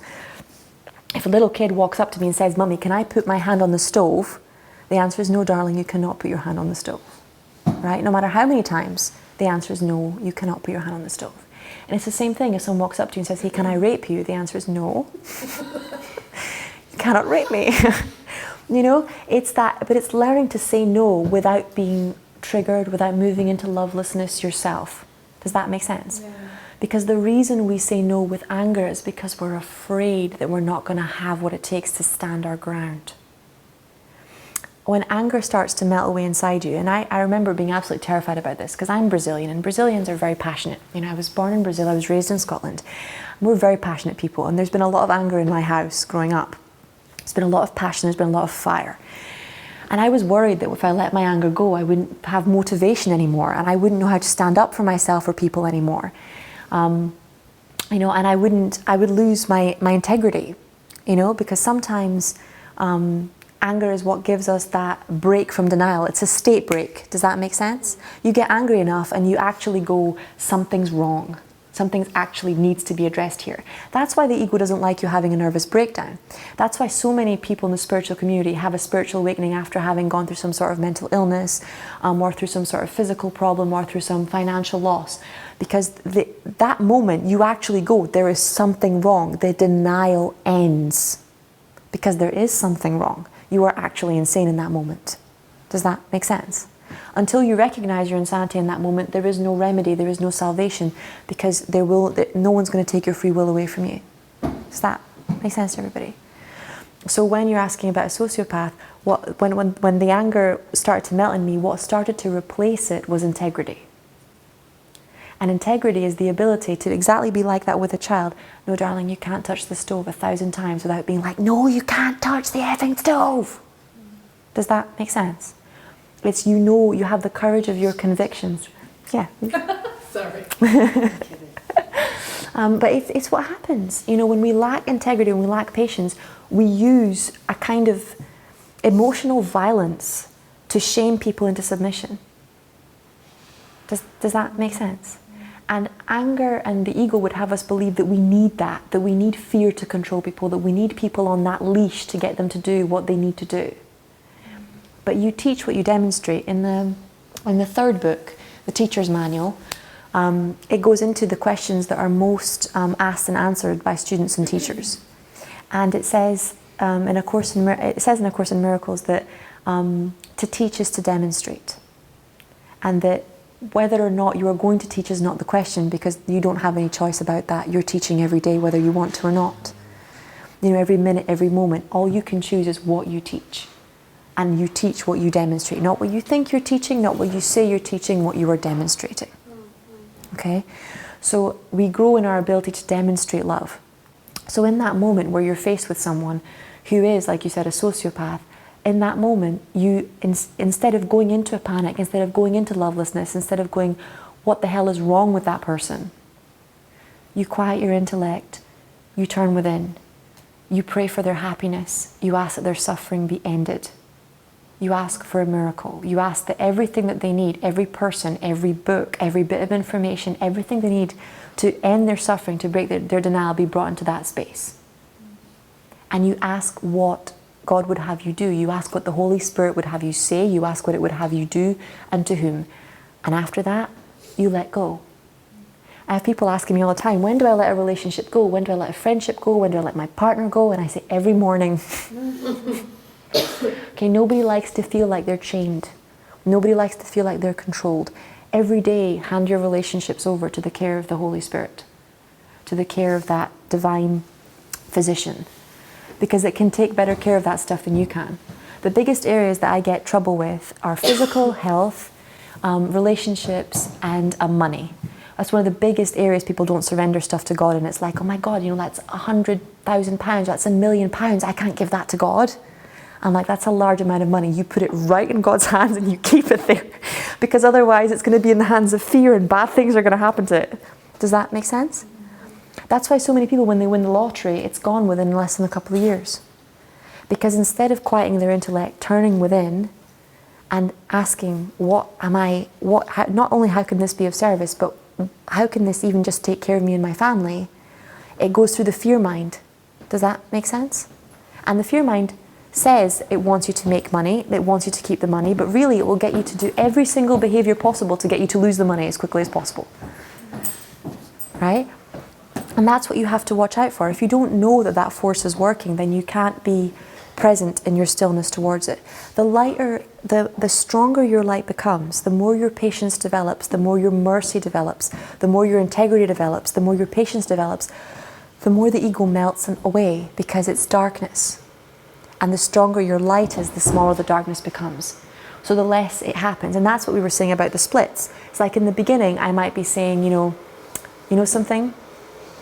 You know, all I want to do is send that message or send that text. All I want to do is let that person have it. You know, they need to hear this, and they need to hear it from me, and they need to hear it from me right now. Right? And I may not be spiritually enlightened enough to be able to stop myself from having those feelings and those thoughts.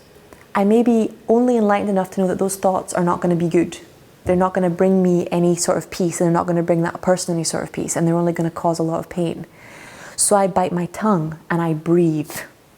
And I don't send that email, and I don't send that text. Does that make sense? And then next time, it might be a little less intense, right? Until eventually the email or text comes in and I'm actually giggling. But it takes a while, because every time that opportunity comes in, it's an opportunity for a miracle. It's like every single time that person texts me, it's like my wound is brought to the surface. And that's the moment where I call in the divine physician. That's the moment where another layer of that wound is healed. Does that make sense to everybody? And you're not just a spiritual being whilst you're in this 3D world. You are a physical being. So, and this often comes up a lot around weight loss and around people trying to gain physical health. So if they're ill, or if they're struggling, or if they were born with an illness, for example, or with something like dyslexia or dysgraphia, like I was, it's in your physical body, it's in your DNA. So when you're healing it, it's going to come up in layers, because your body renews itself in layers, right? And a lot of people say to me, but I healed it and it keeps coming up. And it's like, you healed it 100%. It's just a new layer of cells. Okay? And it's going to take about a year until the cells that grow new in your body don't have that message imprinted in them anymore, don't have that fear imprinted in them anymore, because these just still have the old programming and the old DNA. And it's going to take a few months before your biology catches up with your consciousness, because your mind, your spirit moves instantly. Miracles happen instantly. right? Which is why when I'm working with theta healing and you work with the DNA instantly and you remove the belief from the cells instantly, healings happen instantly. But for most people, when they're working bit by bit, it's not just that healings they go in layers, it's also that that kind of change can cause serious mental damage. One of the biggest things for me, because... Positive mental damage. No, serious... What kind of change? If you've been ill for a long time, or you know, even poor for a long time, your identity is invested in that state. So you identify with being poor, you identify with being ill, and it takes time for you to create a new identity. So if if you have an instant healing and you haven't created a new identity, most people will sabotage it within a week. I did it many times. I remember when I first started healing, and this is, you know, it's funny now when I'm saying it, but at the time it was absolutely tragic. But when I first, you know, woke up, I got really ill for about 1.5 years because I was clearing so much stuff, but also because of the identity change. You know, I went from thinking of myself as a very logical, very rational, completely not spiritual person to, you know, within literally 3 days, my purpose on this planet was to be a spiritual teacher. And it was like, poof, it was a complete 180. And that's what the Course in Miracles says. It says that the teaching of, you know, the teaching of love is a complete 180. The thinking of love is a complete 180 from the thinking of the world. Right? So for me, it was really a complete 180. And I still remember my mum looking me in the eye when I came home and saying, "Who are you and what have you done with my daughter?" Because I was such a different person. And the stress of having no one intimate recognize you because you've changed so much is big. The stress of having a different identity is not a small thing. Right? Like if you go from being poor to being rich overnight, often you stop identifying with your friends, you lose a lot of friends. Because of jealousy, because of, you know, people then you're suddenly scared that people only want you for your money. Many people will leave their husbands or wives because you haven't developed loyalty. It creates a huge upheaval. Does that make sense? Some people can't handle it because they've done enough practice that it starts becoming more comfortable. Has anyone read Jonathan Livingston Seagull? If you haven't, it's a very, very good book. Look it up. It's a tiny little book, and it's about a seagull. But it's by Richard Bach. There you go. Sorry, I kept thinking Bandler in my head, and I was like, it's not Bandler. That's NLP. It's by Richard Bach, and basically one of my favorite lines inside that book is this seagull is flying along, and his whole purpose in life is to practice flying, and he's learning about spirituality through flight. And then one day he gets a dive wrong, and he flies straight into a cliff. And he, you know, wakes up with these 2 other seagulls flying on a cloud. And he looks to his left and he looks to his right and he goes, "Did I die?" And they were like, "Well, you rapidly altered your state of consciousness." And I think it's that same thing. It's like, this is what I was saying to you about deaths. You know, when we go through a massive healing or an instant healing, a part of us dies. When you're rich, the part of you that was poor dies. When you're healthy, the part of you that was sick dies. And it's a rapid altering of a state of consciousness. So unless you've got the emotional and spiritual musculature, and that does not have to be acquired in this life. Okay, some people have that musculature from having learned it in other places and other times. Okay, so don't ever judge. Some people will just make that shift and they'll be fine. That's why some people can just do it and some people can't. You know, you can throw me in a swimming pool and I can swim. I used to do competitive swimming in high school. I haven't been swimming in 5 years, but I can still swim. And it's the same thing. If you've mastered patience or mercy or kindness in another lifetime, if you've mastered grace, then instant healings will be a lot easier for you. Because those things act as a bridge. Does that make sense to everybody? Whereas if you haven't, it's a total mind screw. You're like, how the hell did that happen? How can this happen? And then the ego steps in, which is, you could have healed yourself all along. It starts beating you up. Things get vicious. A Course in Miracles says that the ego is suspicious at best and vicious at worst. Okay? So it's just that awareness. Sometimes healings have to be gradual. Sometimes they don't. And I've seen both. I've seen one woman have a hole in her heart healed instantly. I healed my own wrist instantly once when I got run over by a car. And it normally happens like this. Something happens, either an accident or you have a complaint that's been in you for a long time, or like me with my thyroid as well, like as long as with the car. And you go to the doctor and you've been working on healing it for a couple of months or a couple of weeks, and you haven't noticed that it's been healed, right? You're still in denial about the healing. And you go along to the doctor and you say, okay, can you have a look at me? Can you take my blood, or can you check the x-rays? For me with my wrist, it was literally, I went in a week after the car accident to have a different cast put on and to have the x-ray so they would know exactly what position to set the arm in. And when they took the x-ray, they were like, this is a different x-ray, your wrist's not broken. And I was like, oh, trust me, it was broken. It was really sore. They were like, no, it's not broken. There must have been a mistake with the x-ray, right? And the same thing with the thyroid thing. I went in for a blood test and they were like, yeah, you don't have a thyroid problem anymore. It never had a problem, it's probably a misdiagnosis. So normally that's what they say. It's a misdiagnosis, it was diagnosed wrong. But when you're ill, you know it. When your body is hurt, you know it. With underactive thyroid, I was exhausted for 10 years because of that thing. But I healed it gradually. So I healed it in a period of about 6 months. So when it was gone, I almost didn't notice that it was gone. And denial works to protect you in healing as well as it works when you're hiding things from yourself or lying to yourself, because the truth is too much sometimes. When the doctor turned around to me and said, yeah, you don't have an underactive thyroid anymore, I started crying because I thought I was going to have to live with that for the rest of my life. I thought I was going to have to be in that suffering forever, and suddenly there was someone telling me, no, it's gone, right? But even if it had been healed and I hadn't had the doctor tell me, I would always have said I have an underactive thyroid. I would have been in denial about the healing. Because any truth that's too shocking to your identity, the subconscious mind protects us from. Did you heal your thyroid through food, or a combination? A combination. I had to do a lot of emotional healing for my thyroid, about expressing creativity. Louise Hay says thyroid conditions are when do I get to do what I want to do?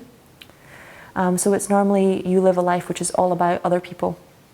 And for me, everything was about my parents. My career was about my parents, my studying, my friends, everything was for them.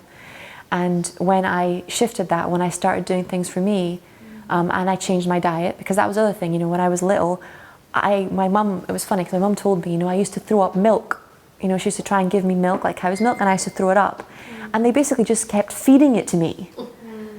And one of the things my angels told me the moment, I asked for help, because I was really not well, after I woke up, I was really, really not well, was, stop drinking milk, and stop eating milk, stop eating dairy, stop eating sugar, and only eat green things. And my mum, I know she loves me. I mean, she loves me so much. Like, I was on a lot of antibiotics, and it were making me really a lot worse than I was. But I remember her sitting next to me, next to my wardrobe on the bedroom floor, and me saying, I'm going to stop. I can't take them anymore, and I've been told not to take them anymore. And she looked at me and she said, because she was so worried that if I came off the medication, that I would get worse, and I was already really bad. And she looked at me and she said, I'll take them with you. Oh, She said, we'll do it together. desperation. And that's what I mean by love can be so misguided sometimes. There was nothing in her but the will to love me. But if I hadn't had the integrity to follow that guidance, I wouldn't be healthy. I really don't know if I'd be here. So being able to hear that guidance and follow that guidance is a big deal. And sometimes the whole culture, that things that are supposed to be helping you are so from that place of fear, that they don't make you be accountable for yourself. They don't make you stop and really realize where things are coming from. So for me, they asked me to change the diet, and they asked me to change, do the work around doing but that's exactly it, because in that moment, that was such a test for me. All I wanted was to make her happy. All I wanted was for her to feel safe. And when I said, no, I'm going to do it, what my guidance is telling me, I knew she would feel disrespected. I knew she would be afraid. I knew she would be worried. And it took all of my spiritual strength to love her and to follow my guidance anyway, instead of trying to control her feelings or manage her feelings, right? And to trust that she would learn to manage her own feelings, and that she would be happier with a healthy daughter than she would be in that moment, being able to control my response and keep me safe. But that was so incredibly hard to do. Does that make sense? Yeah? So I have seen instant healings, and it does happen. It doesn't. In my experience, it doesn't happen for everyone. I wouldn't sell it as a as a cure-all, but it does happen. If you and I think is what A Course in Miracles says. If in that moment you are willing to take 100% responsibility, then in that moment you will have an instant healing. Does anyone have any questions about tonight, about their own life and applying the Course? Go on, sweetie. I had like an infection in my tooth for like a year. Mm-hmm. And I'm going to a specialist, paying like £300, £700, and it's just not going. Is it in the tooth or the gums? Both. Okay. I think it's originated in the gum. Okay, so normally problems in the teeth and the gums is fear of making decisions. Okay. Yeah. So you want to work around Right. it's around integrity. You're working around listening to your guidance no matter what, around listening to the voice of the Holy Spirit no matter what. Okay. And because you're sitting here in the basics of A Course in Miracles, I would say that it's time you pick up the book. Yeah, no, I was thinking that. Because it will teach you how to have that integrity without moving into anger, without needing to blame, without... the vulnerability of being with that in that space it's not an easy space to be in. But yeah, it will... have you asked for an instant healing? Kind of. Yeah? So, I think not as deeply as I could. okay, so when you go home and you go into meditation tonight, quiet your intellect, turn within, connect with the Creator of all that is, connect with that Holy Spirit, and ask that the Divine Physician be upon you, and ask for an instant healing. Say, Creator has commanded that I have an instant healing for my teeth and for my gums, right? And expect to be given a lot of decisions. Because that's what's going to need to heal. Within the next 24 hours, you're going to be given decisions to make. Okay? That before you would have made from a place of fear, and you're going to be asked to do them from a place of love. Okay. Right? And as you practice doing that, this will completely dissolve and disappear. Okay. And any bleeding in the gums is joylessness, so not having enough joy in life. I don't have that. I just have this infection. Anger as well. Okay, so anger and decisions. Next 24 hours. It's in the post. Okay. Anyone You else? mentioned earlier about praying, and I missed a bit of it, I'm not sure. I think you were talking about loneliness. And then if you ask for that to get taken away as an example, then you get given loneliness. Is that what you were saying? You get shown everywhere in your consciousness where you are blocking love from entering. So you get shown where you are a cause of your loneliness. Because we go, I'm lonely because the world is such a terrible place and nobody likes me and I don't fit in here. But there are things that we're doing in our subconscious mind or in our hearts that are keeping people at bay. Whether it's judging them, whether it's defending.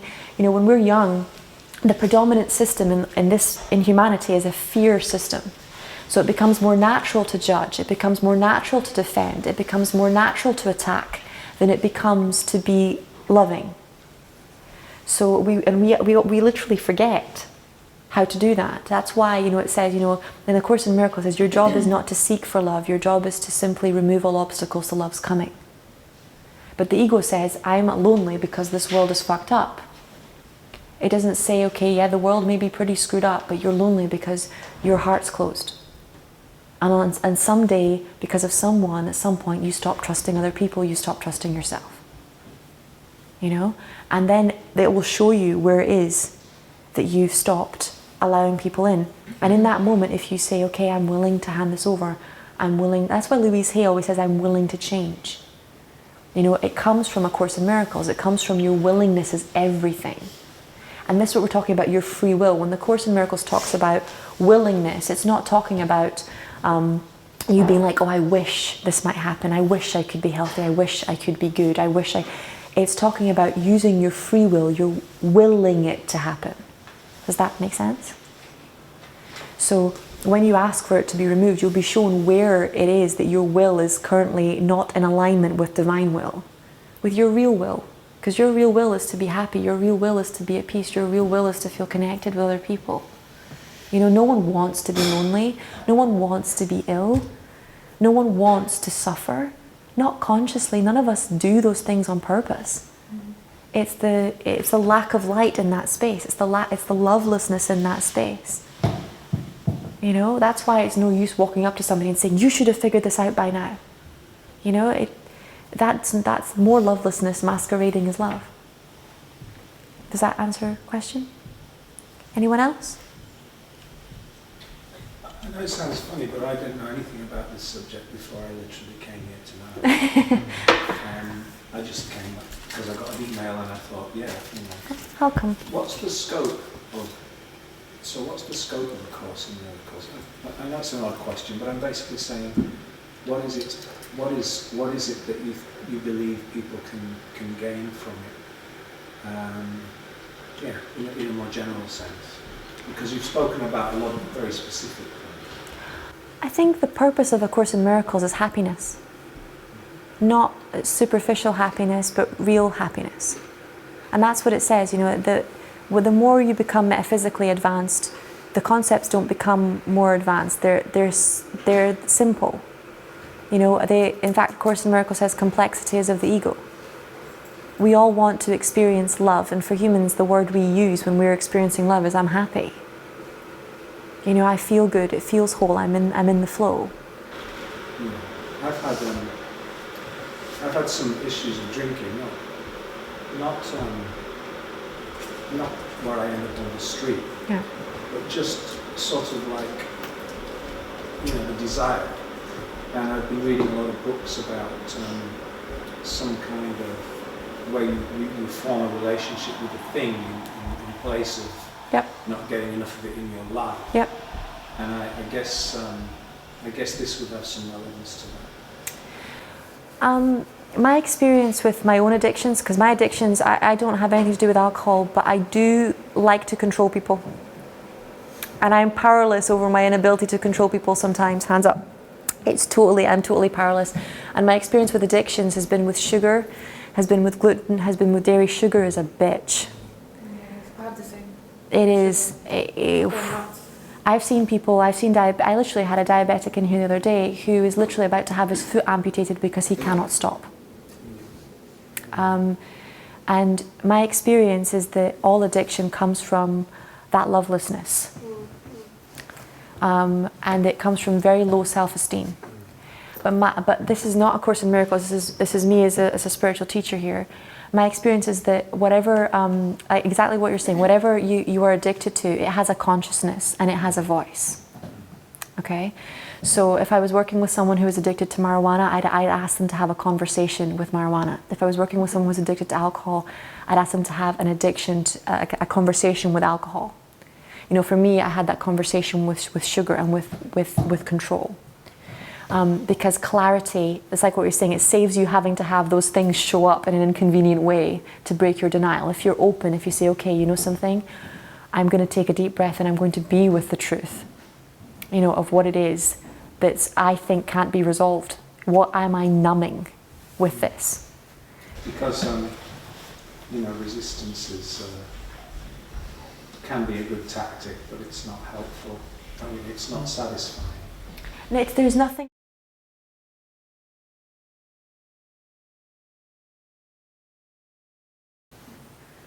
You know, and every instant that you're crying out for that, you know, they say every wound is a cry for love, right?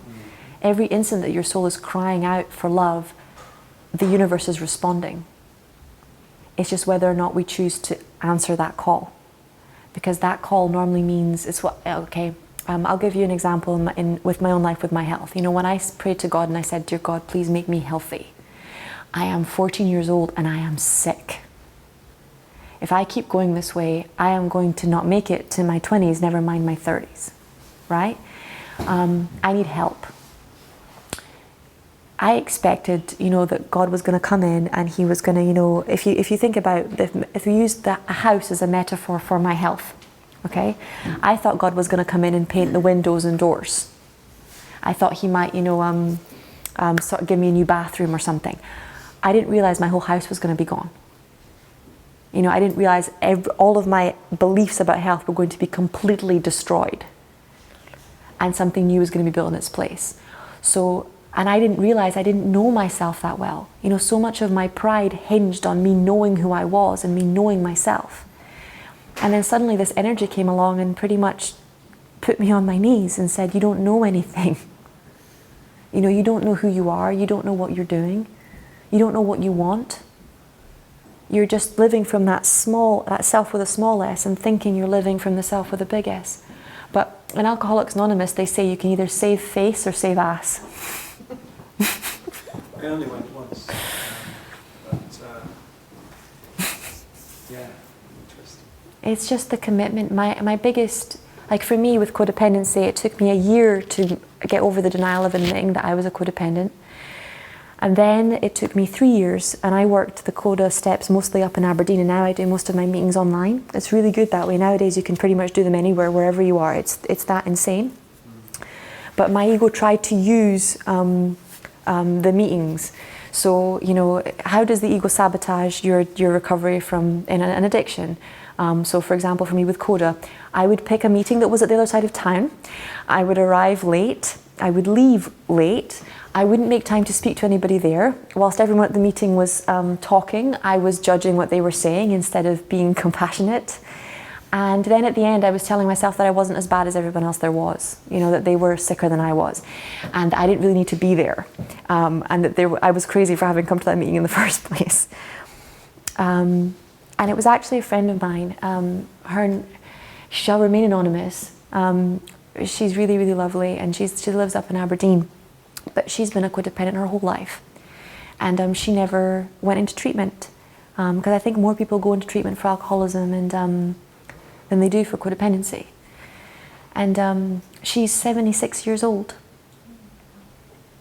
And she was on the phone to me, and I was saying I went to these meetings and stuff, and then she told me about making exactly the same decision. This is what I mean by the universe puts you next to someone who's figured something out. And it was such a gift, because at the end of her life, she was able to show me what would have happened to me if I didn't find the courage. Or what was the potential if I hadn't found the courage. Because codependency would destroy my relationships. It would never let me have a happy family. It would constantly keep me with men who were either addicted or who were incapable of loving me. And it would, like I said with my mum, would keep me sick, because it would keep me wanting to people please, even when I knew in my heart that there was an answer. Right? So it would keep me tied down. And no one would ever say I was crazy. Everyone would always think I was loving and giving and wonderful person, and I would be dying inside. It is very easy to put up a facade. It's so, and people will encourage you to, because it's hard for them to be with the vulnerability of your suffering. It's easier for them to be like, oh, you're fine, than for them to be, how many people every day ask you, how are you, and mean it? You know, normally it's only intimate friends who will really call you up, or they'll say, no, you're not okay, you know? So it is that, and I don't think there's one path to recovery. I think that there are many paths. I think A Course in Miracles is one. I think Alcoholics Anonymous is one. But what I would say is that whatever path you choose, commit to it fully. Burn all the ships, because then you have to take the island. You know, don't be like, I'll do a little bit of A Course in Miracles, and I'll do a little bit of, you know, Alcoholics Anonymous, I'll do a little bit of this. Because it's what the Course in Miracles says, that actually creates more sickness. Because then you don't have a strong enough mastery of that discipline to apply it to life in different situations.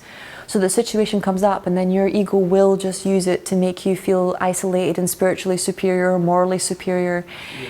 And I don't think that I would ever consider myself over an addiction until I was indifferent to it. And I think I'd know if I was indifferent to it. you know when you are. I'm definitely not over my addiction. I'm definitely not beyond being a codependent. I would say most of the time I'm pretty good, unless there's some sort of shock to the system. So if I'm moving house, if I have a fight with my partner, that's when I really have to watch. Anything big or dramatic, then I regress. But I think that's all of us. We're more at risk when we've bumped into something painful, because it takes us to a trauma. You're not a recovering codependent? I am a recovering codependent, yeah. But I don't, this is what I said, I'll say about the 12 steps exactly what I'll say about the Course in Miracles, which is there's such depth in those 12 steps that you could work them your whole life and never master them. They're not, it's not like, oh, I did the steps and it's done. It's something that you use. They're tools that you practice every day. you know, to bring you joy, to set you free. It's Winston Churchill. He's got an amazing phrase that I love about discipline. And the word discipline comes from the word disciple. So it's actually learning how to be a demonstrator of love or a demonstrator of peace, which is what disciple means. But Winston Churchill said he spent the first half of his life, in his youth, hating discipline and thinking that it was all that trapped him in his world and in his body and in the limitations of life.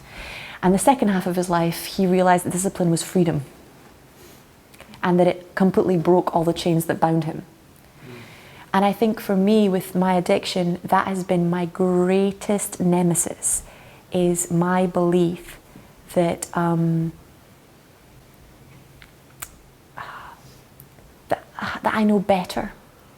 You know, that somehow I'm not as susceptible to human suffering as other people, and I can take more and I can handle more and I can do more. It's that inequality.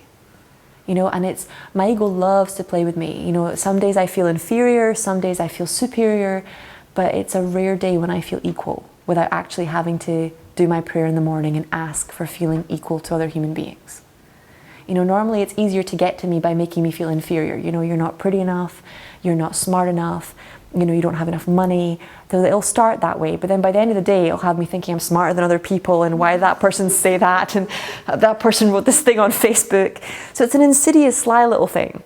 But those things leave me feeling empty and funny and like there's something wrong. You know, something intangible, ineffable that's wrong. And then unless I go and, you know, pray or do a meditation or, you know, do something to quiet my mind and release that judgment, it normally, you know, it normally doesn't heal. What I would say about alcoholism, though, is have a look at the ancestral healing side of things as well, because it runs in families, just like codependency does. But I've had, you know, even last week, I had somebody in my office who came to a session with me high on cocaine and alcohol, and didn't believe they were addicted. And that's the depth of the denial. You know, it's a progressive disease, just like my codependency is a progressive disease. How many times have you seen a woman fall in love with a man who clearly has no control over himself or his addiction or his behavior, right? He's out of control, that's the definition. Okay, whether it's violence, whether it's, you know, addiction, whether it's behavior. And she will spend the whole conversation with you telling you how this man is out of control. And the next 8 to 9 conversations are the same thing, about the same man being out of control, right? And her whole life becomes about controlling this one person who can't control themselves, until her world becomes smaller and smaller and she becomes angrier and angrier, and until there's nothing left, right? It's the same thing with alcohol. It's like it progresses. In the beginning, because all of us are slightly addicted to things all the time. You know, all of us have an addictive personality. You know, it's just that ability to hold that back. That's why, you know, in America, there's meetings now where they say you're doubly gifted and you do codependency and Alcoholics Anonymous at the same time. And if I was allowed to drink, because I can't, and my body really can't deal with alcohol, which I think is a genetic thing to protect me from alcohol addiction, right? I think I would definitely be enrolled in that course. As it is, I just stick with Coda. But I think the hardest thing is the denial, because your ego, it doesn't want you to know that it's out to kill you. It doesn't want you to know. It wants you to think it's just, it wants a mild river of misery running in the background. Just never enough for you to actually say, stand your ground and go, no, this does not happen anymore. You know? It doesn't want you to have a revelation. It doesn't want you to decide you're going to commit to something and then, you know, burn all those boats and say, I'm taking the island. Because you are a powerful light. You are a force on this planet. And when that starts, there's no going back. You know, and no matter how many times you fall off the spiritual wagon or, you know, the alcohol wagon, you'll get back on again because you'll have the tools to get back on again. You know, and it's not about how many times you fall off, it's about how fast you get back on. You know, because I slip up with Coda stuff every week, sometimes more than, like last night, I think I must have slipped up 7 or 8 times. Today, for me, was an exercise in apologizing to my husband. you know, and addictions and addictive behaviours like codependency, it's insidious. You will lie to yourself, you'll lie to other people. I think the worst thing is something Todd said once about not being stuck. A warning sign was if you keep doing similar behaviours. Mm-hmm. I guess that's in anything. That's not just addictions. That will go across generally not being happy. That you've found some narrow path that makes you happy, and you just keep repeating it and not looking beyond that to other ways that you can be happy. Well, there's different, like that's the thing, like a path that really makes you happy isn't ever narrow. Because like have you seen any of the Anthony Robbins films? Or should I maybe say that brings you comfort? I don't know. I think people can use, and I think I've seen people do this with everything. I've seen people do this with A Course in Miracles, with religions, you can take a set of rules and be so strict about applying them that it becomes a form of self-punishment. You know, and that can be done with anything. And this is what I mean by why, for me, The Course in Miracles has been so influential, is because it's not what's happening, it's how you dwell in that space. So I can give you, you know, a book that's as enlightening as A Course in Miracles, and you can use it to hurt yourself. Yeah, and it's the same thing with Alcoholics Anonymous. You can get these principles, but your ego can use it to guilt you and beat you up and make you feel deprived and make you feel isolated. And you know, you can use anything for love or for fear. You know, that comes down to personal integrity. But when it comes to, like you said, you know, a path, when you're applying it right, it's exactly that. You are expanding. You are constantly applying new behaviors. And you're applying new behaviors in new areas in different ways. And it might be, like for me, you know, I've been applying The Course in Miracles for almost 8 years now. And, you know, I'm constantly being asked to behave differently in different situations.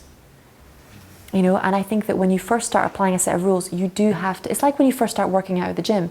When you're first losing weight, there's a period of intensity. You know, there's a period of almost, it's not obsession, but it's a period of which you take up your new assignment, as it were, with as much conviction as you were hurting yourself before.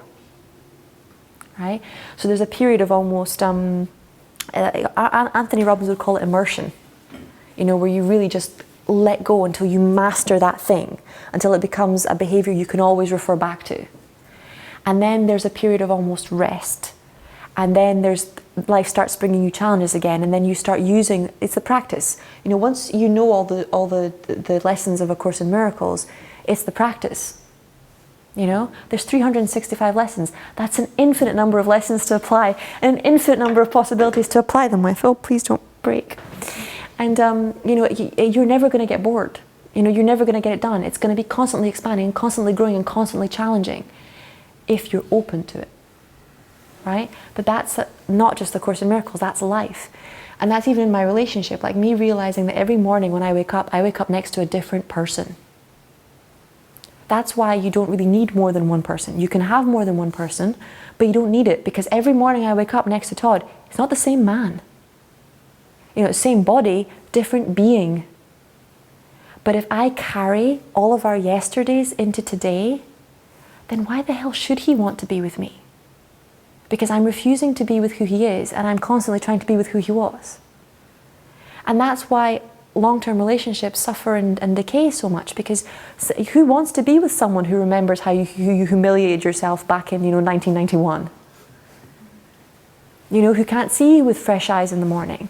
So it's the same thing. It's in China they call it beginner's mind. It's being willing to look at your practice at beginner's mind instead of I've done this, I've done this, I've done this.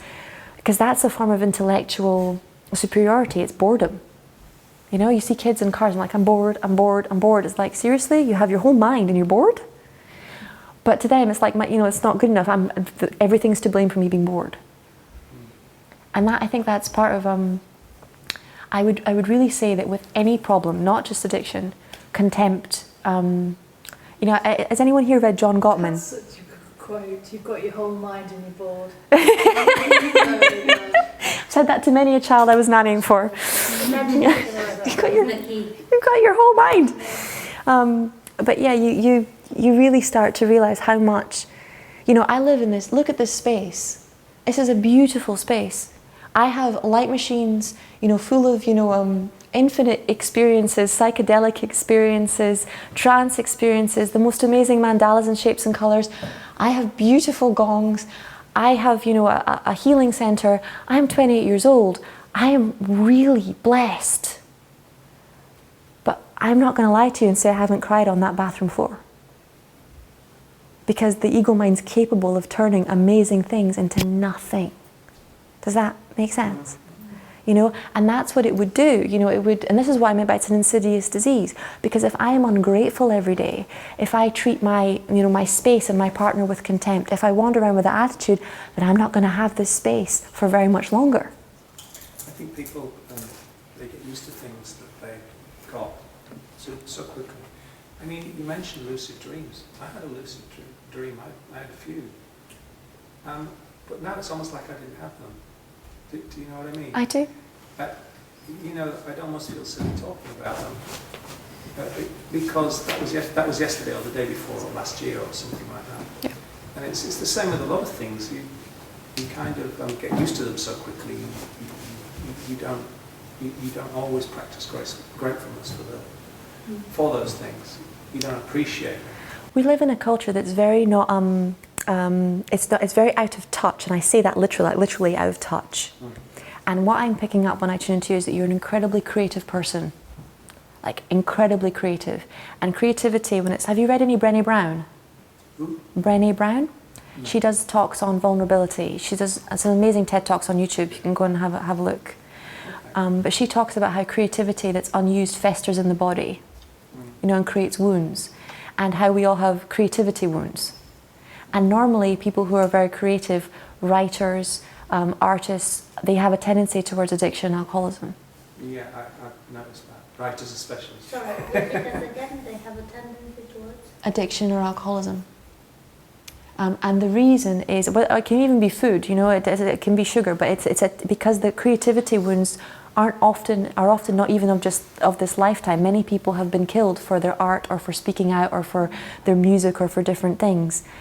Because that light is so strong, it attracts attention, you know? So they don't remember that wound. And when that wound starts to be healed, their addiction starts to go away. But the creative force is momentum. Literally, we've been talking about the creator all night, and we're literally here talking about your creativity.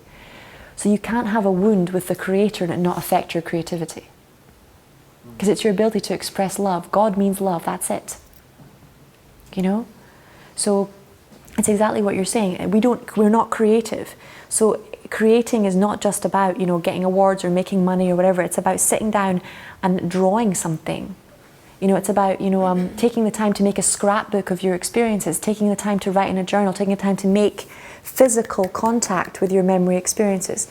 The experiences I remember the most, and all the research on creativity shows that the people who have conscious contact with their happiness the most are people who do creative things, activities together. So my memories, my strongest happy memories of joy with my stepkids, for example, are making cookies in the kitchen. You know, I don't have to write it in a journal. It's literally, I just have to smell a cookie and I think of them. You know, with my wedding, I'm making a scrapbook. Because that felt like that to me. It felt like a day and then it was done. Right? But touching those photographs, it brings it back over and over again. You know, it reminds me of what I committed to. It reminds me of my vows. Otherwise, it's so fast. You know, and you don't really sit down and do anything. What I remember best from my wedding, other than my vows, is dancing. Which is another creative activity, right? That involves touch. Because it connects all the different parts of the mind. So for me, my experience with healing has been, you know, combine the, you know, spiritual practice with a form of creativity, and life opens like a flower. You know, things heal very quickly, but expect a few nights of like really deep existential crying on the bathroom floor. Yeah, before I started to come into this world, you might say, I used to always have the same dream, which was that I was trying to crawl under a very, very, very low roof. Okay. So low, I almost couldn't Squeeze in. And then I'd wake up. And I used to have it so often, and it was so horrible. And I was recently walking through some caves, in Lanzarote. Brave man. It was, are you serious? You want me to walk under that? It's so funny. I had one dream of it recently, but mostly it's gone, thank God. But I think it was accepting something that I just shouldn't have accepted. I think I'm very much for the Jungian perspective on dreams, even lucid dreams. You know, I think they're all an just like this reality. You know, you're all part of me. So everything in your dream is a part of you. So like you said, there's a part of you that's so big and so heavy that it's taking up so much space that you're being forced to squeeze yourself, you know, until you almost can't squeeze through, and the pressure is enormous. It wasn't a horrible feeling, it was very palpable. But like with lucid dreams, you can, if you can get lucid in the dream, you can ask, what does this mean? Maybe you feel trapped. Yeah. Like claustrophobia. But there'll be a reason. There'll be a reason why, and that's what I mean. Like when with NLP, you learn how you frame things matters. You know, and a dream is a frame of a type. You know, so we look at the cause instead of looking at the effect, right? So when you ask the subconscious mind, this is the quality of questions defines the quality of answers, right? So if I ask the unconscious mind, why am I having this dream? It might tell me you feel trapped. Okay? But if I ask the unconscious mind, how can I heal this? It will show me what I'm doing that's at the effect. Does that make sense? Like how I framed it, what subconscious meaning I gave to it. And it might not come from now. It might come from before this lifetime, before you were born. It might be coming in your blood and in your bones. It might be beliefs your mum had and your dad had and your ancestors had. So you might have no way of consciously having access to what those beliefs were or how it was being framed, because it was put into you whilst you were still in the womb. You know, that's why to me dreams are so powerful, because you're carrying all of your ancestors in your body right now. You know, all of their experiences, everything that they've been through, not in your conscious memory, but in your subconscious memory. You know, when I'm in my dream state, there's a lot of different things that you know, that all these resources that are completely untapped. You know, and fear is a lot of energy. When it's transformed, oh my God, the amount of energy you suddenly have available for no reason is ridiculous. The other thing I always recommend anybody do if they're struggling with an addiction is do a liver flush. There's a really good book called The Amazing Gallbladder and Liver Flush, but you get a lot of stones in your liver from alcohol, and it's really simple. It's not a complicated flush to do, but 2 or 3, and a lot of the anger, a lot of the toxins that are being held in your liver will be thrown out. So a lot of, it's like I said about layers. The cravings don't just come from you, they come from your liver, and they come from the cells in your body that have already been used to those patterns. So the faster you can get that stuff out, the faster it will feel like you don't want to do it anymore. It's like for me with sugar, you know. If you see pictures of me when I'm, you know, 17, 16, 18, for starters, I'm really, really fat. I look absolutely exhausted, and I look old. I look like I'm older than I am now. I look like I'm 40. When I was like 14 or 15, and it's because of the amount of heaviness I was carrying in my body for myself and for other people. Yes, I've been an anti-sugar advocate since I first came across Pure White and Deadly, which was a long time ago. Yeah. My sister showed me, and certainly it kills. People really suffering with it. It's just like, oh, it kills. I literally have a client who's today, this evening, having his foot amputated. Sport. Yeah, it's big to all. This Natural is. sugar's okay, just to be fine. So. Yeah. Even that can be dangerous. Does anyone else have any more questions, or can I call this night to an end, darlings? Everyone else okay? Yeah. Thank you so much for coming. It's been an absolute pleasure having you. Please feel free to contact me if you have any more questions about the course. I do one-to-one healing sessions with people. They last an hour and a half. They cost £50. So if you want to help applying stuff in your life, or you want healings with stuff, then I'm available for that too. Okay? Thank you.